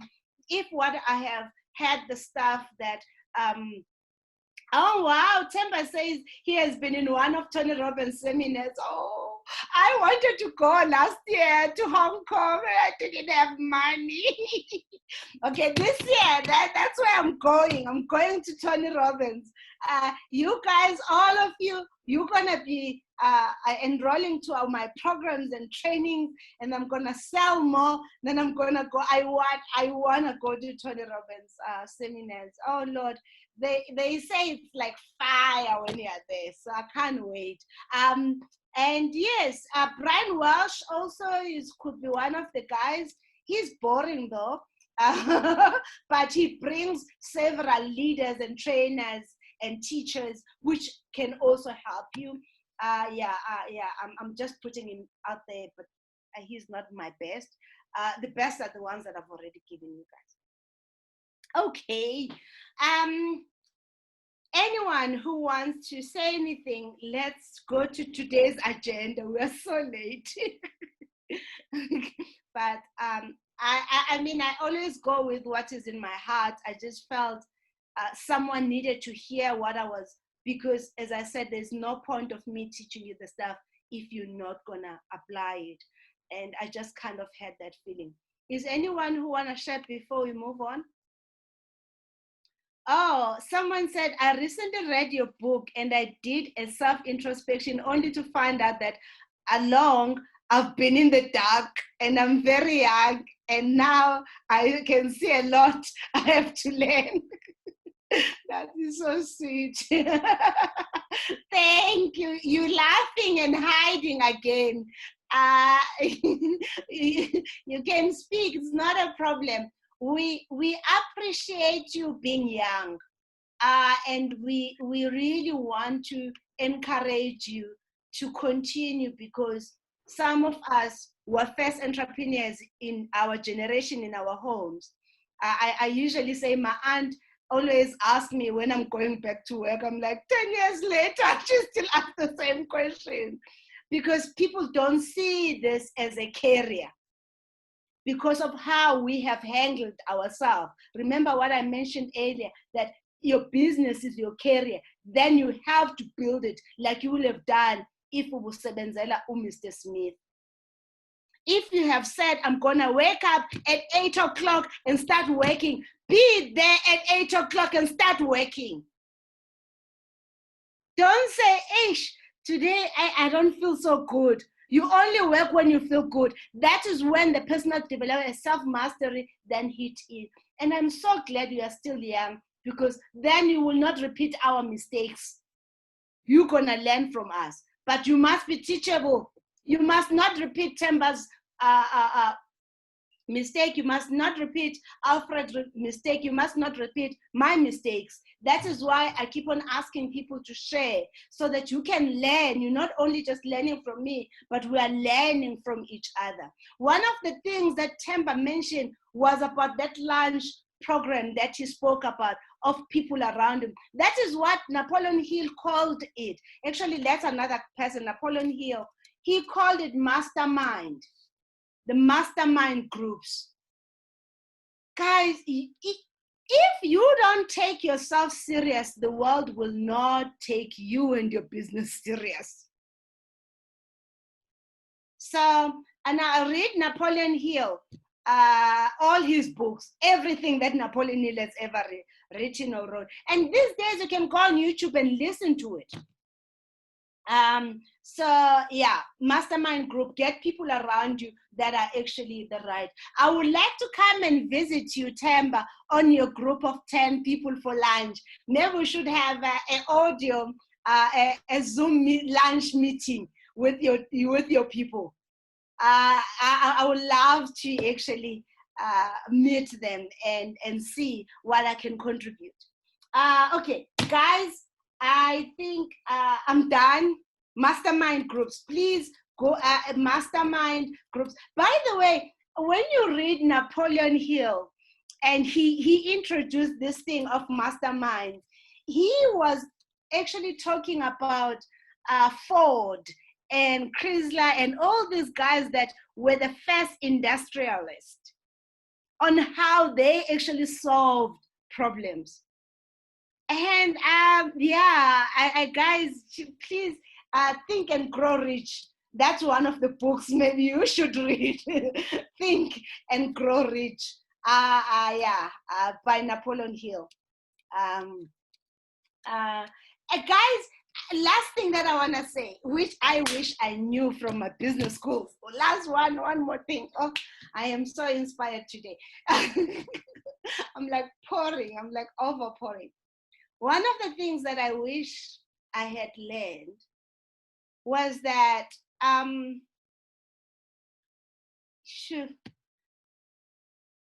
so I was raised in an environment as a Christian child, right? And I honestly believe the people that raised me, and these people who raised me, I'm not talking about the household. You know, a black child, it doesn't get raised from the household, because we generally don't have a mother and the father. So I'm not, when I'm saying raised, I'm talking about people who were teachers, people who were pastors. Those are the people that I take as though that's a group of people that raised me. When they were teaching in pulpit and they were teaching about God, they were teaching about doing the right thing, they did not teach me that being rich was a good thing. I don't know. Can you guys hear me? Are you guys hearing me? Can I see your faces? Can you put your video on? I want to have a feel about this. Guys, come on. Can I have everyone's response here? I'm saying, guys, as a black child, we are not getting raised by a mother and a father. We're getting raised, a child, even in our Ubuntu or even our culture, a child, they say a child is raised, but it's a village that raises a child. That is one of the African proverbs. Baba Alfred, I've got you. I see your hand that you've got me. So I am saying we then had we were taught somehow that having money or having quite a lot of it was actually not a good thing.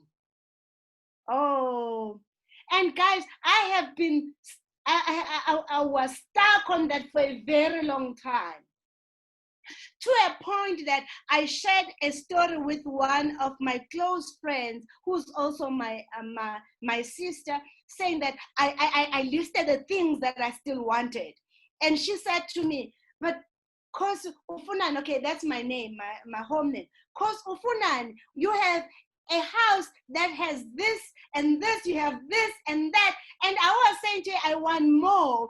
It felt as though I shouldn't want more. Guys, for you to succeed, you're gonna have to have a hunger to want more. You're gonna need to have a hunger to wanna be rich.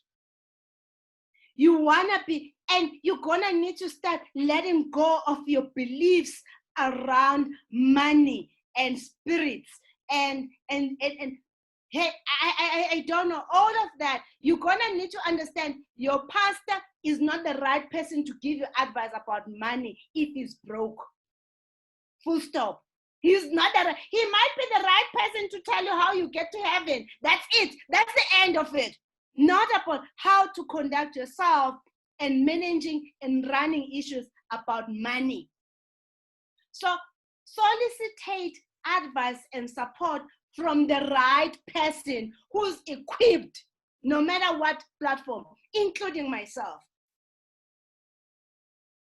So ask me advice about things that you know I have excelled in, not the things that I suck in. Don't. It's the same thing about Zandi's story. It's the same thing. What I'm trying to say, if you're going to be a real entrepreneur, you have to understand you must be a capitalist. You must be a capitalist. Be a social entrepreneur when you have been the top 10 philanthropists in the world right now. The people who are giving millions and billions away right now, they are rich to give away. They are stinking rich. They can have 10, 30 generations. 10, 30 generations, right? From the money they have made. The guy who Microsoft, Facebook, they are giving that money away because first they were what? Capitalists. And they made the money. I'm not saying go and don't have integrity. Go and not be an honest person. Go and do the wrong things. Because I think, again, we have a misconception of capitalists because we are listening again to politicians who have no clue how to being a capitalist means. Capitalists solve the problem that there's a demand. Full stop. That's a capitalist. But choose the things that sit well with you too. Choose the things that sit well with you too. I mean, guys, I have had more than 5 businesses that failed with all the knowledge and experience, the qualifications I have. Failed dismally. And one of the reasons I have failed in those businesses, I chose to do businesses that do not talk to my core values of who I am and what I stand for. So choose businesses that sit well with you, that even in your sleep, you can do it and you will be fine with it. Choose things that sit so well with you. For heaven's sake, they may not know your name, but they will know what you do because of how you've touched their lives and how you do things. And then that is more sustainable because then but don't choose to do things that are not in demand. Because then you're not being a capitalist. Don't choose things that there are no one who's looking for it to pay. There is a demand. Because another problem that I did, because I love helping people, what I started doing was to offer my products and service for free. Oh, Lord. I hope you guys are getting me. I honestly hope you're getting me. Choose the things that matter, but at the same time, make sure what you choose there is a demand and there is someone willing to pay for the price you are asking for. Not the price they are willing to offer. That's not the right price. The price you are asking for. Because the day you are taking the price they are giving you, that is when you undervalue your input in the market. That you undervalue yourself. And you're gonna hate yourself for that. I hated myself. When I was supposed to have charged a 2,000 Rand per hour, and people were saying, no, it's 250. And I ended up saying to someone, guys, you don't even pay that to a beautician who's doing your nails. Huh? You don't pay them 250. But I've spent more than 10 years at school solving these problems. Now you're gonna pay me 250. That's the day I quit. That was it. I quit accounting. I'm no longer an accountant. For exactly that, because the people that were my customers did not know the difference between being a bookkeeper, an accountant, and an auditor.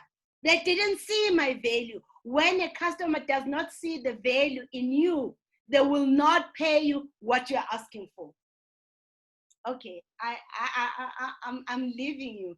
I hope you get it. I hope you get it. I'm gonna start on the content. Forgive me for being so carried away today. It felt in my spirit that I needed to actually do this. As Katlek was saying, that's why people see pastors who's rich and they automatically think he's gaining with offering from church. That's the kind of background we have. I don't know, that could be true. I have attended quite few churches here in Joburg. Let me just say, I think I've stayed too long in business schools, because each time when I can hear the pastor, it feels like a business transactions. But yeah, I hear you guys. Thank you so much for sharing. Guys, I need a feedback from you. Do you think what we have covered so far is valuable for you? Because maybe we can also schedule stuff that where we're having this type of discussions. Yeah. Nomtandas is saying, I get you loud and clear. You have no idea how much impact and influence you have on me. I'm grateful. Thank you so much, Nomtandas. Okay, guys. Someone also, I think I skipped someone. Esther saying, I wish I can hear what you are saying today over and over again. Thank you. You can hear it. We are recording. You're going to delete all those cousins on your thing and all that music about the perverts that you are listening to, and start listening to stuff that feed your spirit and feed you. Okay. So yeah. Oh, okay. Lendra said, Pels, precious Pels, thank you. Okay, Alfred, thank you for the feedback. Thank you, guys. Okay, let's get in today's agenda. I'm gonna just stand up and set up a little bit back on our board.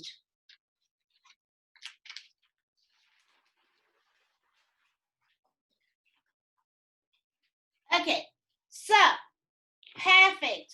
So guys, the only way you can actually thank me for anything that you have benefited is to invite as many people in your network who are also entrepreneurs.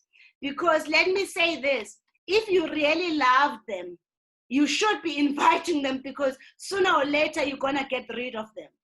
Because you're gonna grow so fast and they will remain behind. And guess what? That is not how a Black child is supposed to grow. For you to grow, your network also has to grow. Remember what Temba said. Just remember that. So guys, I appreciate all the thank yous. The only thank yous I need is for you to invite as many people, share the WhatsApp group link to everyone that you have came across that is entrepreneurs, and keep on attending, keep on making sure you're implementing. Okay. Today, we're going to look at your business as a trader.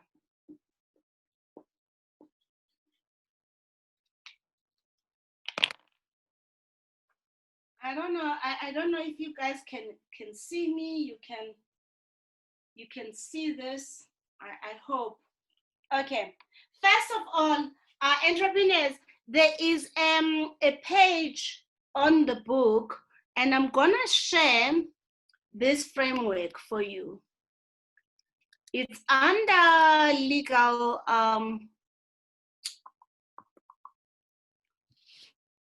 Okay, hang on.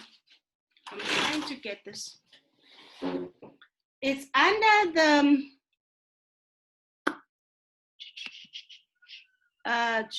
okay, hang on.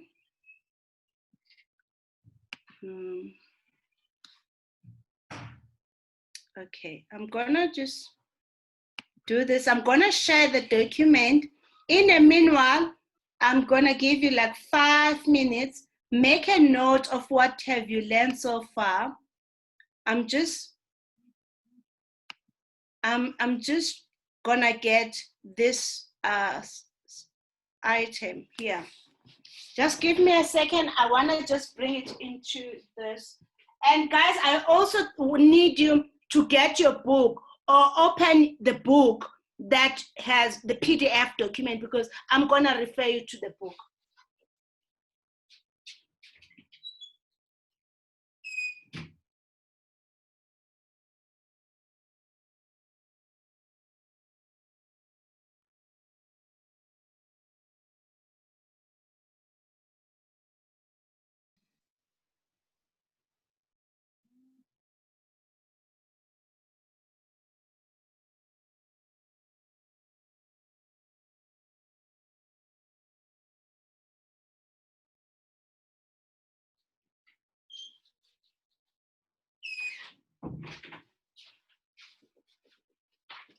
Okay.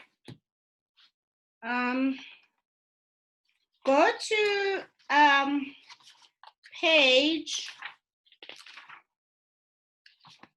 step 3, page 61. Page 61, I think.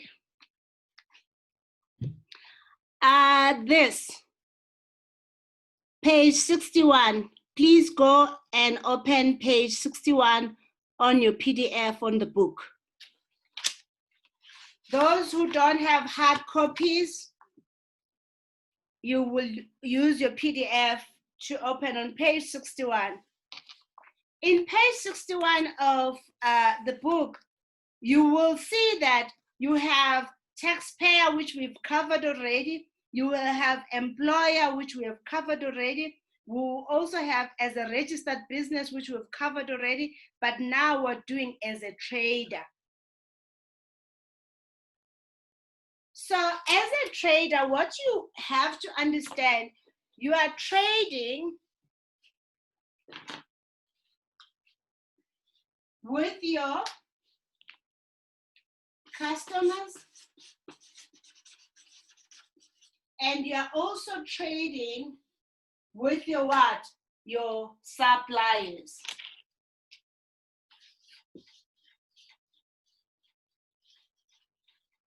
Okay. So you are trading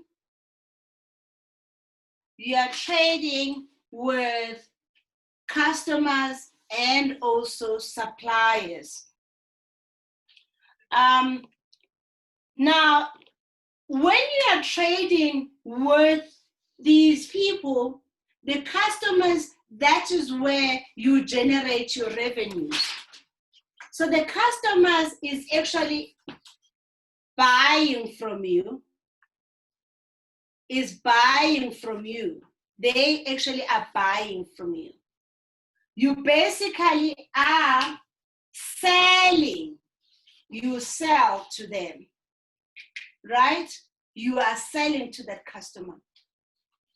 Now, for the customer to buy from you, you have to know who is that customer, which then talks to the customer profile.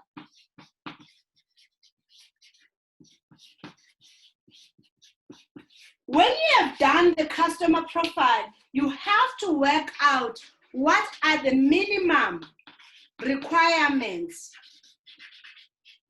Does the customer want on that product or service. What's the minimum requirement do they need? What is it that they need? What is the minimum that they need for you to be able to sell to them, for them to buy from you? And we generally will call that is the buying requirements, right? What are the minimum requirements they're gonna need? You see, when you have done your customer profile, it also tells you what are the buying patterns. Buying patterns will tell you how often does that specific customer actually what? Wants to buy.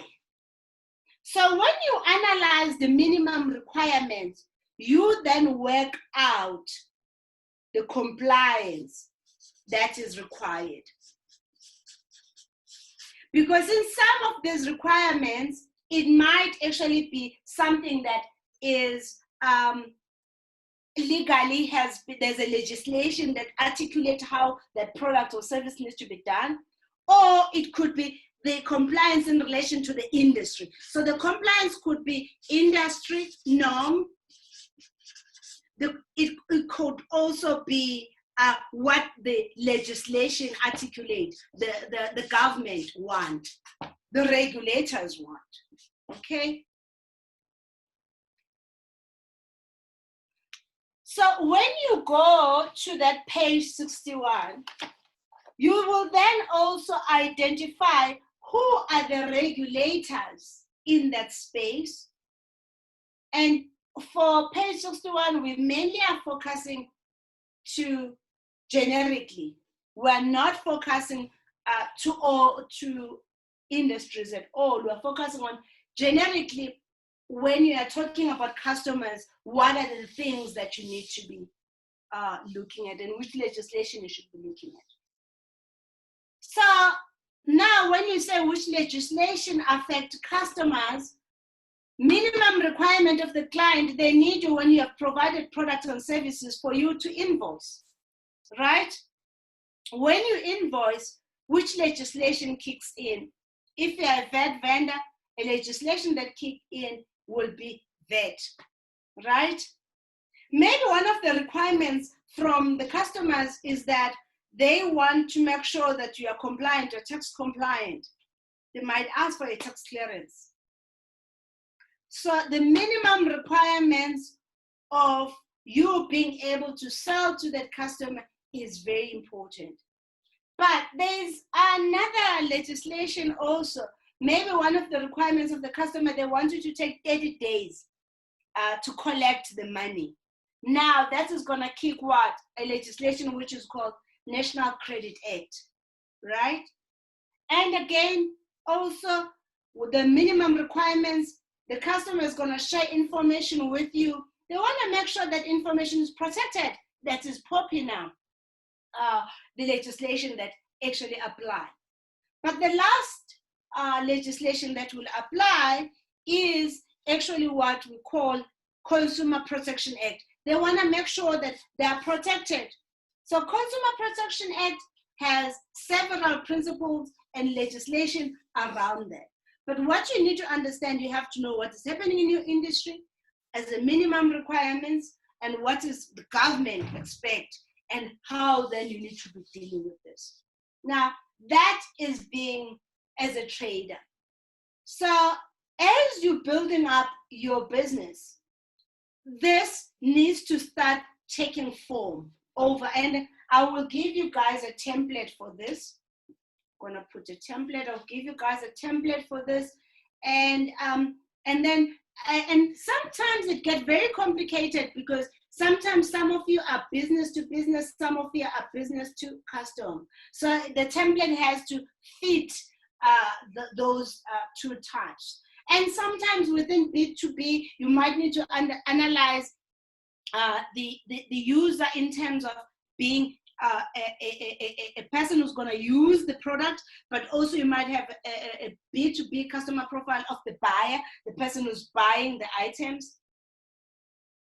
Someone is saying that the structure is on page 57 on the PDF. It can't be on page 57 on PDF because it means that you guys have emailed you guys have emailed the wrong document. It has to be page 61. It's the wrong version. It has to be on page because it's a printer's copy. Okay, guys. I'm happy with this. Is any question in here? So what is the to-do list? The to-do list is 1, do a customer profile. That is number 1. Number 2, determine the minimum requirements for your product or your service that you're offering. Number 3, determine the buying patterns and then work through. And let me, and number buying patterns, but number 4, then how you're gonna comply here. So actually this is not number 4, this goes together, Okay. Why is buying pattern important? The buying patterns tells you what is your sales projections. That is why you need to know your buying patterns. Why do you need a customer profile? So that you actually know what are the minimum requirements for you to actually pitch your product or service. Why do you actually have to do that? Is so that you always meet the requirements of the customer. You sell into the right customer who actually the product and service are meeting that requirement, so that you make sure that you meet the standards of the industry and also the legislation. Okay. Now, I've run out of space on the supplier. I'm going to write the supplier on the other side. As I said, guys, the most important legislation that we will cover in here is CPA, the Consumer Protection Act. So the way you should look at Consumer Protection Act, again, it's on the book, is to make sure that you build, and I will show you just now, but we're gonna come back to this in a few seconds. I've got another 10, 15 minutes, and I'm so sorry I've taken so much time, but it is worth it. So let's look at supplier, okay.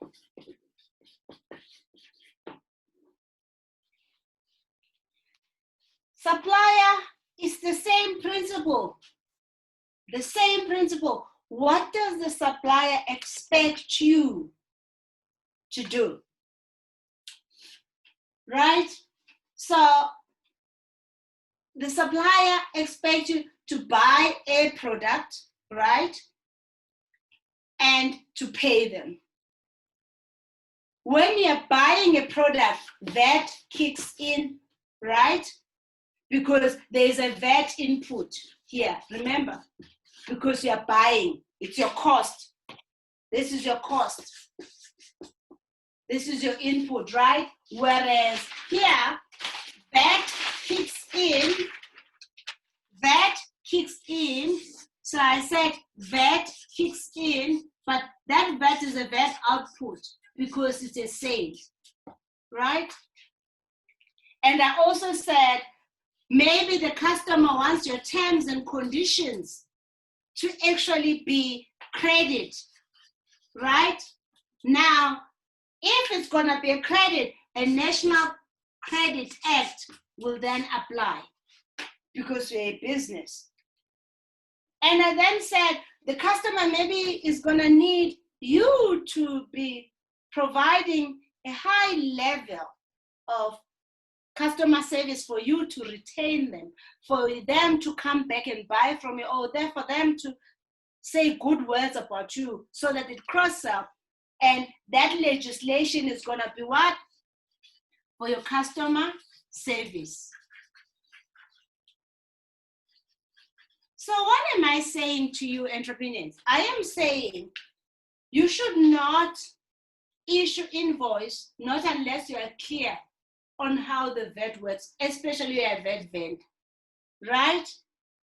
If you are not a VAT vendor, you still need to actually show the tax invoice number of your customer, because each invoice must have two VAT numbers, a VAT number of your customer and the VAT number of yours. If you're not a VAT vendor, in your case, you won't have anything yet. When you're talking about terms and conditions relating to payments, then the National Credit Act comes in. When you're talking about working with this customer and providing a good service, having proper treatment for your customers, that legislation kicked in terms of what? Consumer Protection Act. In terms of the information you are receiving from a customer, even when you are still prospecting that customer, that is POPI. Does that make sense? Please, can I have a yes? People typing yes, yes, no, no, so that I can move on. Can I see some yeses there, guys? Thank you to those who are typing. I need to move on from here so that I can build it in. Does that make sense? Does anyone have a question on this?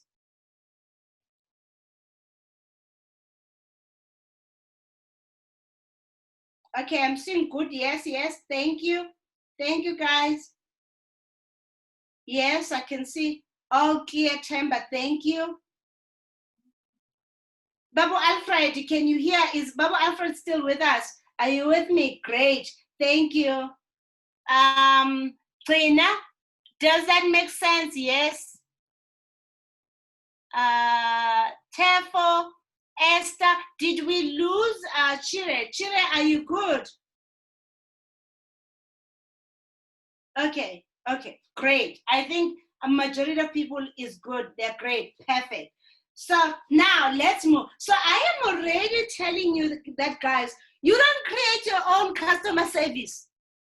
You look at what the legislation wants first, and then you build in your customer service. How you're gonna offer your products and services, okay? Great, let's move on to supplier. Now, you trade with this supplier when you're buying things, and that is your VAT input. So you better make sure if you're a VAT vendor that the VAT number of that supplier is in his invoice, but plus also your invoice. The invoice that they're giving you, they have the right VAT number for you because you're a VAT vendor, right? Number two, you're also gonna have to keep in mind the exchange of information that you are dealing with to make sure, again, POPI will come in, that the information that you're working with and you're sharing is actually what? Protected. But you will also make sure that the certain items within here that the supplier is giving is fitting, again, the industry requirements. And it also meeting what? Legislation, which is what? Regulators. Like I've just said with VAT.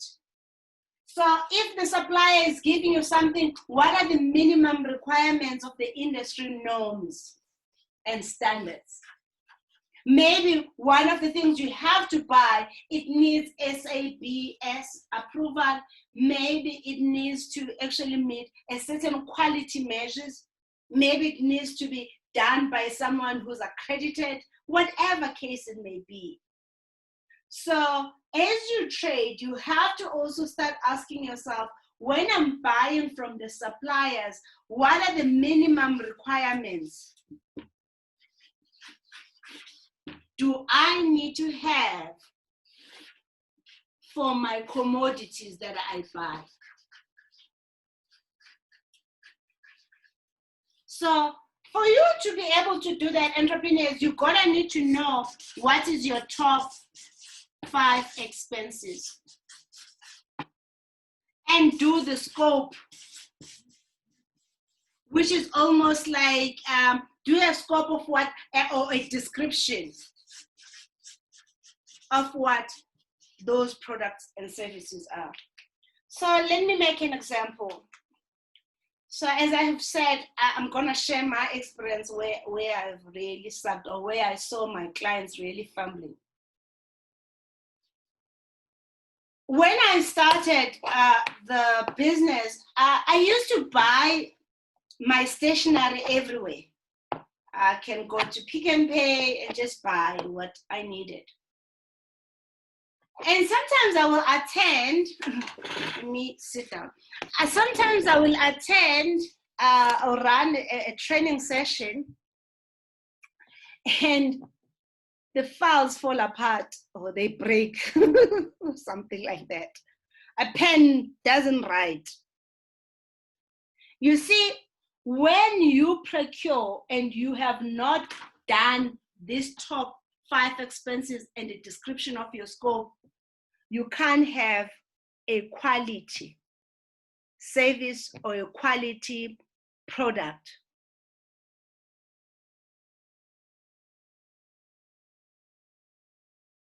Got your things that you are using as your input from a same suppliers to ensure that you deliver the same product and consistency in your services.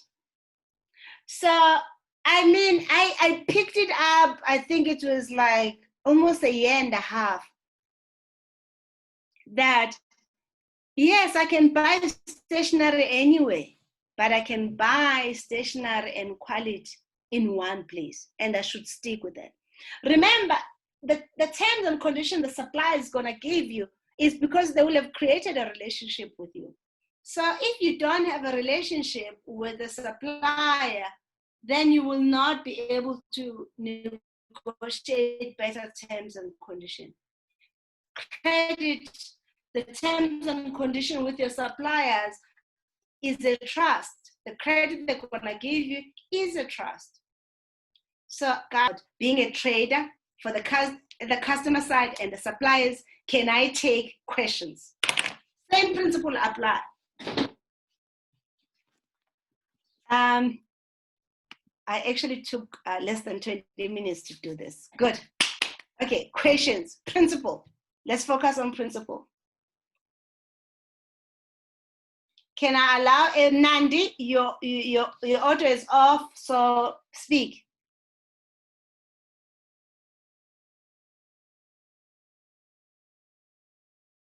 Okay, Nandi is quiet. Esther, who else? Nomtandazo, guys, I need a feedback. I've just covered the basic principle of being a trader. Yeah. That's all I have done. Babu Alfred. Yeah, am I audible? Yes, you are. Thank you so much. Yeah, when invoicing, the issue of invoicing is very important. I think if you are using a system, whether like I'm using Pastel, it works better, and you are able to account even after the years. You can go back and see what happened. You said we must write 5 top of our expenses. My top list of my expenses, salaries. Great. So the top 5 expenses is salaries. And in most businesses, yes, it's just generally is salaries. But what is it that you are buying, Babu Alfred? What are you buying, and where are you buying those things? On expenses is more on our production, let's say on the construction side, because we're also doing construction. But I've improved how I do business on that, in terms of credit, in terms of the rebates. So for now, at least it's not like years before. Mm-hmm. But how I manage the production is still a gray area that I still need to do some improvement on. Okay, maybe let me try to assist you this way. When you're doing construction, when you're doing construction, are you doing today paving, SASA, you're doing the house, the other day when's the toilet, or are you doing construction in a specific thing every time? Not a specific thing every time. It changes now and then. Okay. In other words, today it can be building, tomorrow it can be plumbing, the next day is welding or painting. Perfect. So which means then you need to open the account with Builders Warehouse. That's your supply, because that guy is got everything. Yes. And that is the person you're gonna create a relationship with. And Babu Alfred, if you can't get in on the front door, you're gonna figure out how to get in on the wind. And this is how you're gonna get in on the wind. You're gonna find out what is their enterprise development program requires, and you're gonna enter it. You're gonna find the supply development program manager of Builders Warehouse. You're gonna go to your local, the one that is closest to you, and ask them for the application and tell them that maybe when you see maybe some of the requirements are stuff that you don't have, and say, can we negotiate? I maybe give you a 10,000 deposit or 5,000 deposit. That's just gonna sit on the account. But figure out a way to get in. Yes. And create a relationship, because you will never make money from your own money you have produced. You make money from using other people's money. That is how you build a business. And don't be afraid of credit. Credit is good when you are running a business. Credit is bad when you go to Checkers and buying food, because credit, the definition, guys, of trust, right? Remember, I've said that already, remember. But in addition to that, when you were given a credit or a debt, it was meant to accelerate you. A loan was given to people, or a credit, or access to a credit, or access to finance is given to you to accelerate you. Most of you are going around and saying, I'm looking for funding.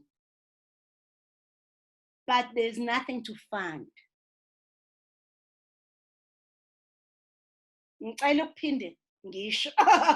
Most of you are going around in circles saying we're looking for funding, but there's nothing to fund. In your case, Baba, you get an order and then you do the work. During that time, you get an order and do the work. You are buying things for cash. You have to stop buying things for cash, especially with the experience. And if you feel, you know what, Precious, I've messed up my credit score, I've messed up this, go back to those people that listed you, that blacklisted you, sort it out, get it cleaned, build a business that is sustainable. Sometimes, as I say, I'm also in construction as Mr. Alfred. Great, no problem. So which means sometimes now this thing that I'm picking up with, you also gonna do the same thing. Guys, you will not make money. Hey, you will not make money from your own money. Trump, as rich as he says he is, even though he's not as rich as he says he is, it was not his money. It was some other people's money. Guys, you're gonna need to understand, to build a business, you're gonna need other people's money to build that business, and you're gonna need other people's sweat and blood to build your business. That is why you need employees to work for you. When you are doing what I'm doing now, being the one who's actually doing the work, you haven't got it yet. It might just mean maybe you need to do just one thing in your business, and that's it. And by the way, It's the same principle. It might just mean, as Precious on JD, I only do teaching, but I should touch nothing else except just teaching, if that's the only thing that I can do. But anything else, I shouldn't touch. Other people should be solving those problems. Labo Alfred, kuzo again. And then find another company which is similar to Ulokoza or Builders Warehouse, and open the account with them also and offer the same thing with them. Guess what? When the stock is not available in another area, you can go to another supplier and still get your stuff. So in your case, I will get at least 5.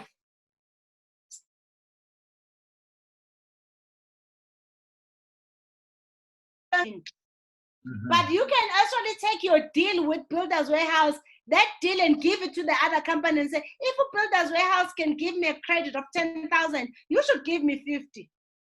Yeah. As entrepreneurs, you're gonna start claiming more than what the market is willing to offer. Let me say this. It means exactly that. You're gonna need to claim what you want for the world to give you what you need. Thank you so much. You're welcome. Thank you so much. I love the coaching sessions. You guys don't like the coaching sessions. I know, because I put you on the spot. Okay, everyone, let me see. There's a comment. Okay, Tamba, yes. Backup suppliers. Perfect. Thank you so much. There's someone who was, someone was saying, this helps. Oh, okay. Guys, I can see the comments are pouring now. Wonderful. Chile, this helps a lot. Let me mute you, Baba. This helps a lot. Chile is saying this helps a lot. Chile, can I allow you to speak, Sissy? I'm struggling to get my mouse to be working properly here. Go ahead, girl. Okay. So I'm very strong on marketing and business development, right? And I'm in services. I know my market, but I was not clear on when to approach them. I know how to approach them and what to approach them for, but it was not clear for me when to approach them. So in my mind, customer profiling worked best for a B2C type of company. It was never clear for me for B2B, especially on the services, which might be once off. So this is clarifying it for me to say, the minute I get in contact with a customer, I must profile them. I must find out what informs their buying when they get to buy. And because now my niche is getting refined, for instance, I'm now working with the mining industry. I now know that 30th of June is their financial year. They all go out rushing to spend their budget because I'm in the ESD space. So going forward with the same client, I now know that beginning of July is their first, is the kickstarts their financial year. So I will now be influencing their buying pattern to say, instead of spending money end of May, they should actually start in July and August. Great. Thank you so much. And I think what I'm missing now is the actual, how do I then anticipate the sales? Perfect. Not just for the existing customers, but for the new ones. So say I've got company X under the mining sector. How do I project making sales from customer B still in the sector, or even a different sector? That's where I'm a bit stuck. But this is an aha moment for me.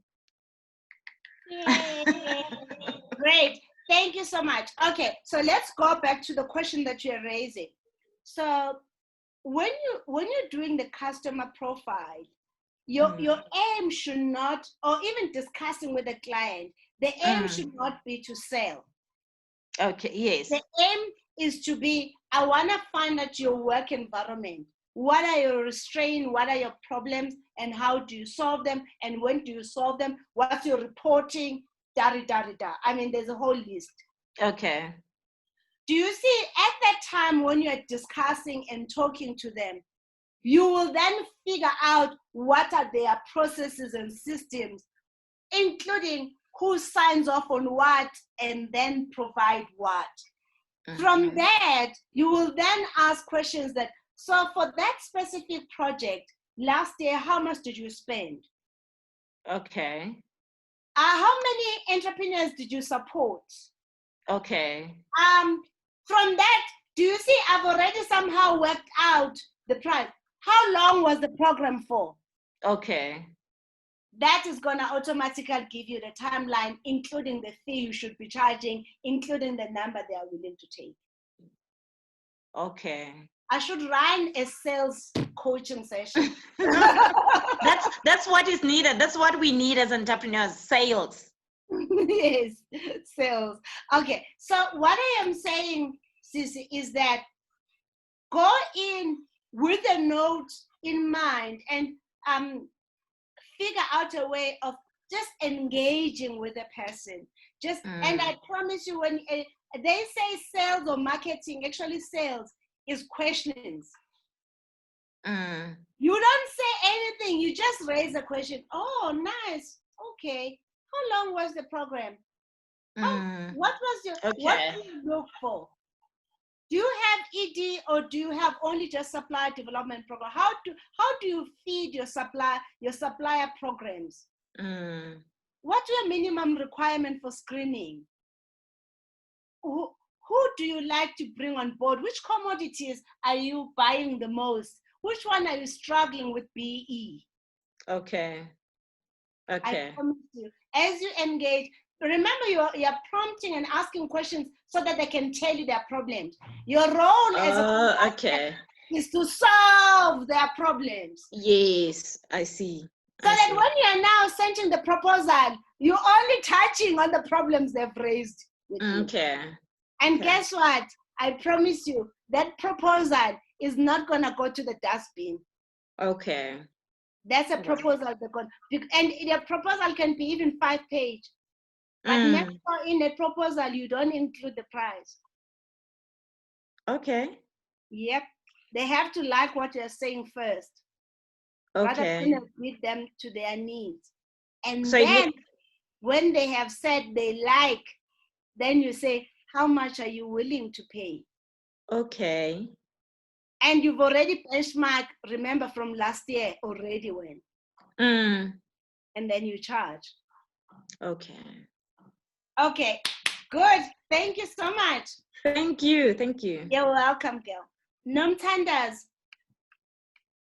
Chira, you were also asking when are we going to have the strategy? Yes, because I wanted the projection part. Okay. Yeah. I'm betting with the projection part.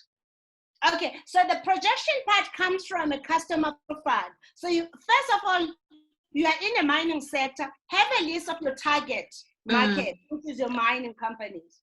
And then from the mining companies, do some sort of a high-level research on what we've just discussed, engage and figure out a way for you to get to them to discuss. Once they've done that, then you can then build up the sales projection. Because from those discussions, you can then start plugging in a 12-month period, when is what's going to be happening. Okay. There you go with your sales projections. Okay, thanks. You're welcome. Okay, let me move to Nomtandezo.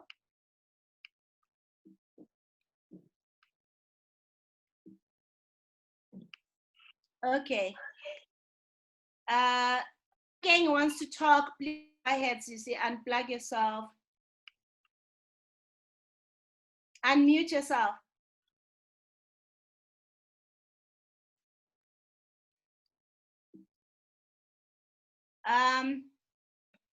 Okay, I've unmuted myself. Hello, everyone. What I Hi. wanted to hi, I'm feeling hi, everyone. And Hi. It's bad, guys. It's cold, I and know. we don't have electricity, so I had to drive from home from Soweto. I had to come to my brother's house Oh, to be sorry. part of the webinar. So what I wanted to say is that when you were referring to the credit and the VAT story, it's true that you need credit to actually start making money. Because when I started working for, I'm not a director.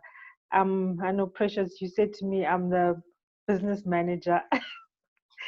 so, If so you're not, I'm gonna make sure by the time you're done with me, you are a business manager. So when I started working, they had a couple of loans, but they were finding it difficult to pay off the loans. And then finally we started getting bigger projects. But now we didn't actually apply for any credit.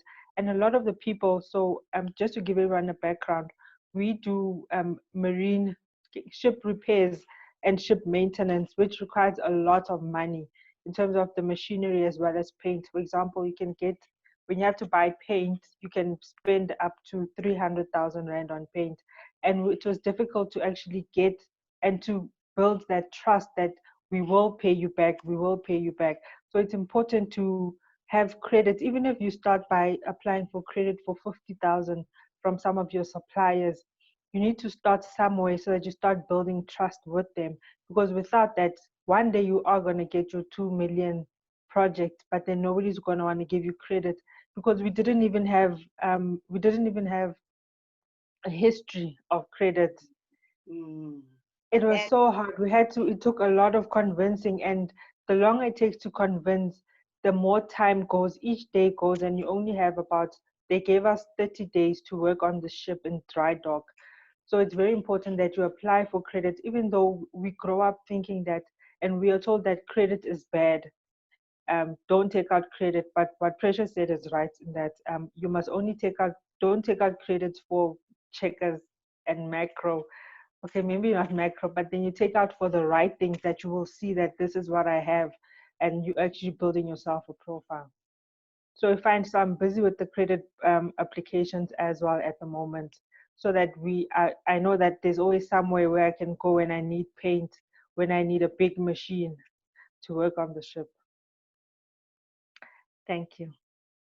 Thank you so much, Obaking. I promise you, by the time I'm done with you, you'll be a business manager. They will actually even offer you to be an owner now because of the value you will have actually brought into the business of those directors. Thank you for sharing Yeah, that. thank you. So what Obaking is basically saying is that you may not need a credit right now, but just apply for it just in case when you do get, so that you don't, because you'll have a very short space of time to do this, and they have their own processes and systems to check and so on. Do it now, don't wait late. Nomtandas, you're saying, yeah, Kela, ngamaphiko enye. What do you mean, girl? And that's a very deep Zulu. Katlego, hello. Guys, do you have any questions? Do you want to ask anything?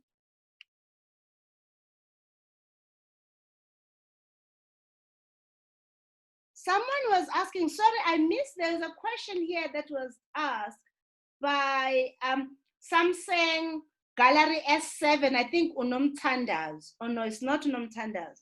Can I ask this person to speak? Please unmute yourself. Samsung Gallery S7 Edge. He's saying that when you're dealing with suppliers, are we only expected to deal with legal registered entities, not individuals? Okay. Guys, when you are dealing with suppliers, personally, I want to deal with the entity. I don't want to deal with individuals. Yes, I do have individuals that I work with, but if I'm going to deal with individuals, it's because they are freelancers. I will really recommend you stay away. You remember what I said? Do you want the world to take you serious? You have to take yourself serious and everything around you serious. I don't think it's advisable to buy things from individuals because you are not protected should anything goes wrong. Whereas if it's a company, then at least it will be some assets that you can attach should things go wrong. Okay, there is oh hi Bajabulile, hi. Okay, that's you, Samson. Okay, please talk, unmute yourself and then talk to make a follow-up question. Jerry is asking, am I supposed for the bank? Of course, is the credit card, apply for one. Offer my free credit card. Now, from now on, you better be accepting those, but don't use them. Just accept and have the account. You would rather pay 200 Rand or 100 Rand to keep that account ahead opening. That is way better. So that should you need to actually have access to funds and money, you're always gonna have. Okay, great. Nomtandas, do you wanna speak?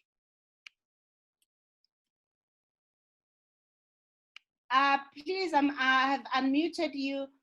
Just go ahead, unmute yourself, Nomtandas, so that I can hear what you were saying there. Okay, hello everyone.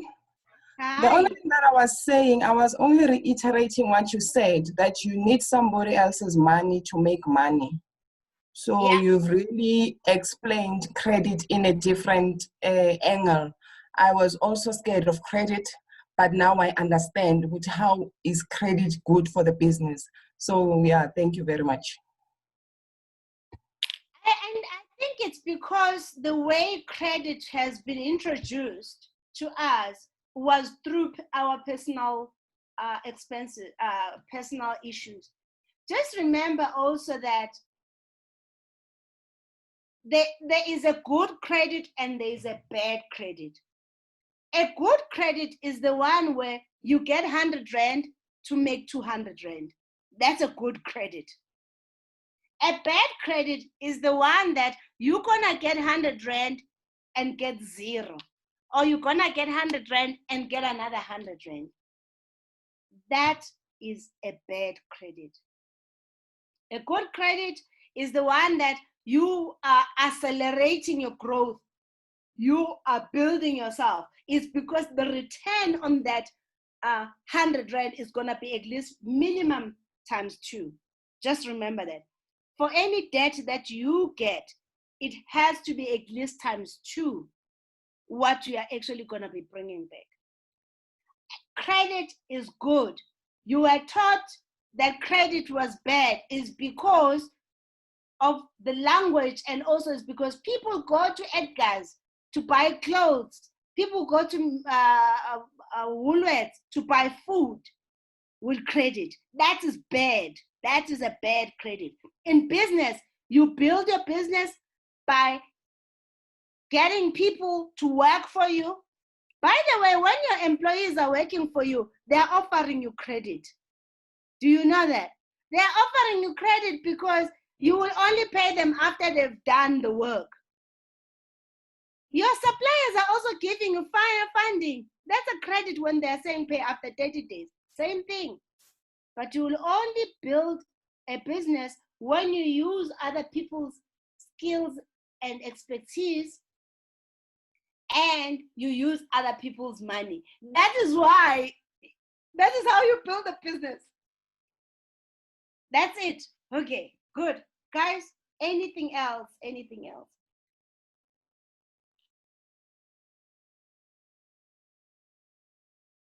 Anything else? I'm looking at more questions. I've answered all the questions that I've seen. Guys, if there's someone whom I haven't answered their Yes. Oh, great. Please go ahead, Baba Fred.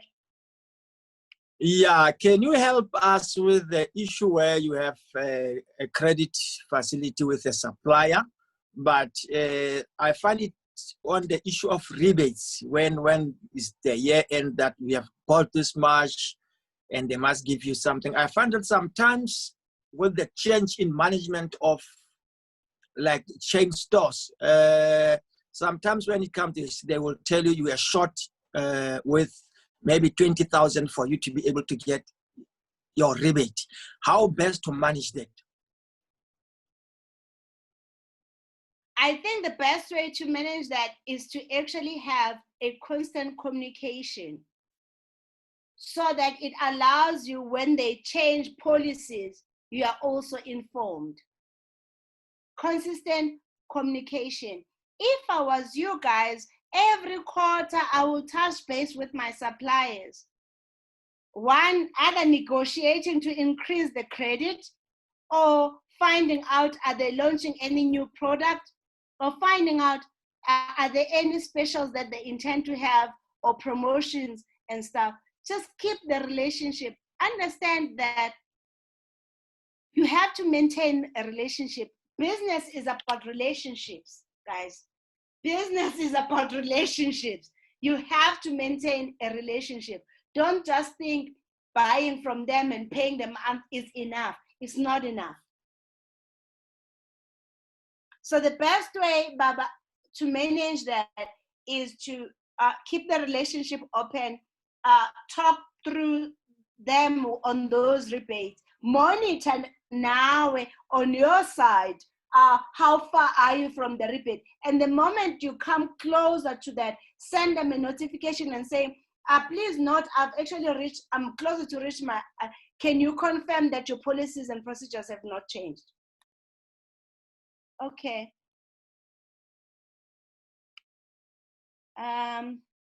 Guys, what else? Bunalo, would you please have a link where I was talking, we did a webinar, I don't know if all of you guys attended, where I was talking about finance. Because if you really think about the stuff we're talking about now, it's our mindset and the things we know and understand about finance that is making us to actually not do these things the right way. But maybe that link will also help you.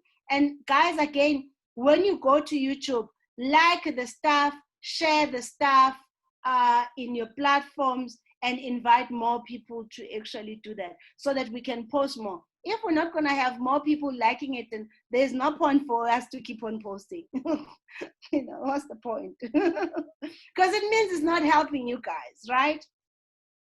So, so just make sure you keep touch with them. Guys, is there any other question? I'm done for today. I'm taking questions. Is there any person who has not?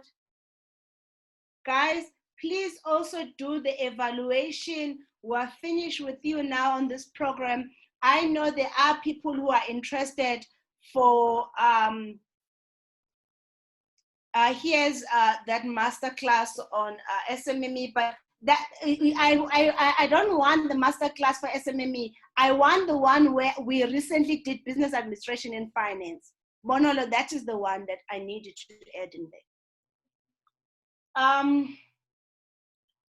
Guys, it was so good to have you here. This is the end of your compliance. Make a list of the things that you still need from me. I have really been blessed to have met you. And we are gonna be running a strategy, but we're gonna restrict the directors that we're inviting on the strategy. We're gonna really restrict because the engagement is not the same.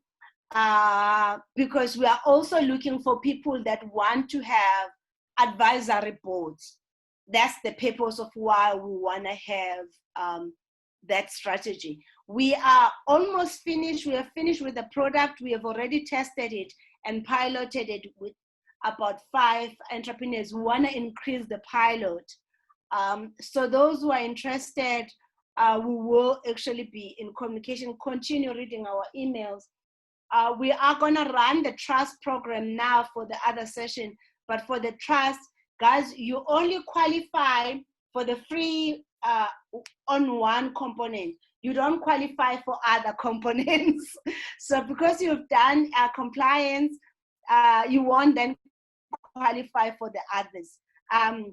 Yes, Bunalo, they are requesting that you email also the links to everyone when you are emailing this. But also on the YouTube, Bonolo, all these links that I'm talking about, you should also include them below on the description. Any link, any details that I'm talking about should also be included so that it's easier for the person who even missed it to actually come across. Someone spoke earlier about, Chira, you were talking about your personal budget and stuff. Please read step 1 of the book. And once you have read step 1 of the book, you can go to my personal website, preciousandvulane.com, and download this document. Download this. This is your personal budget. But this personal budget has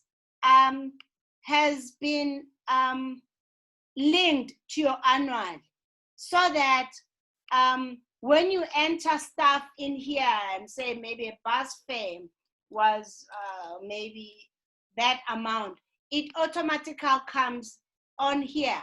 Do you see this? Did you see that? It automatically comes here. You see, guys, you can't say your business is going to have a budget when in your personal capacity you don't have a budget. You can't manage something which you can't even do in your own business. So just go through this. I know it seems tedious to do this. You saw, Shira, you are already halfway there. You have looked at 3 months and you picked up in that 3 months, this is how much I need in average. Now complete your budget for yourself. Project your budget for the rest of the year. Think about other periods where maybe there's special circumstances, maybe school fees, or maybe there's this, maybe you need to support your mom, and all the black tax that you guys always talk about. Oh, consider all of that. And then complete a budget per month of whatever amount you are putting through. And you then put those amounts in there. And once you have done that budget, it then automatically get integrated into here.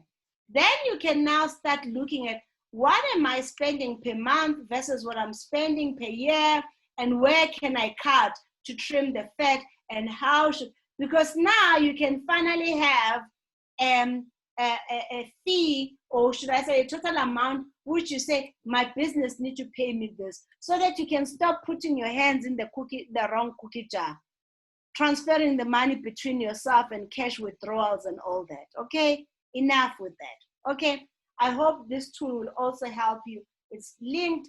All you do, you just populate it on here, put the budget that you have for the month, and then you will then reconcile and look at it. This also will help you with your doing your IT-12 for income tax at the year end. And you can reconcile this back again, even to your pay slips. Okay, thank you. Let me have a look if there's any people that still have comments. Thank you so much, guys. I think I am done for today. I can see, oh, there's a few comments there. I will stop showing here.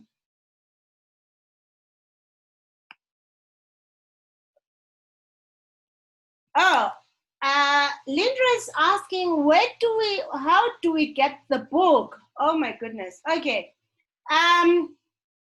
There's a possibility that you have joined, but because everyone here should have received the audio book, the book, and the 3 modules, and a link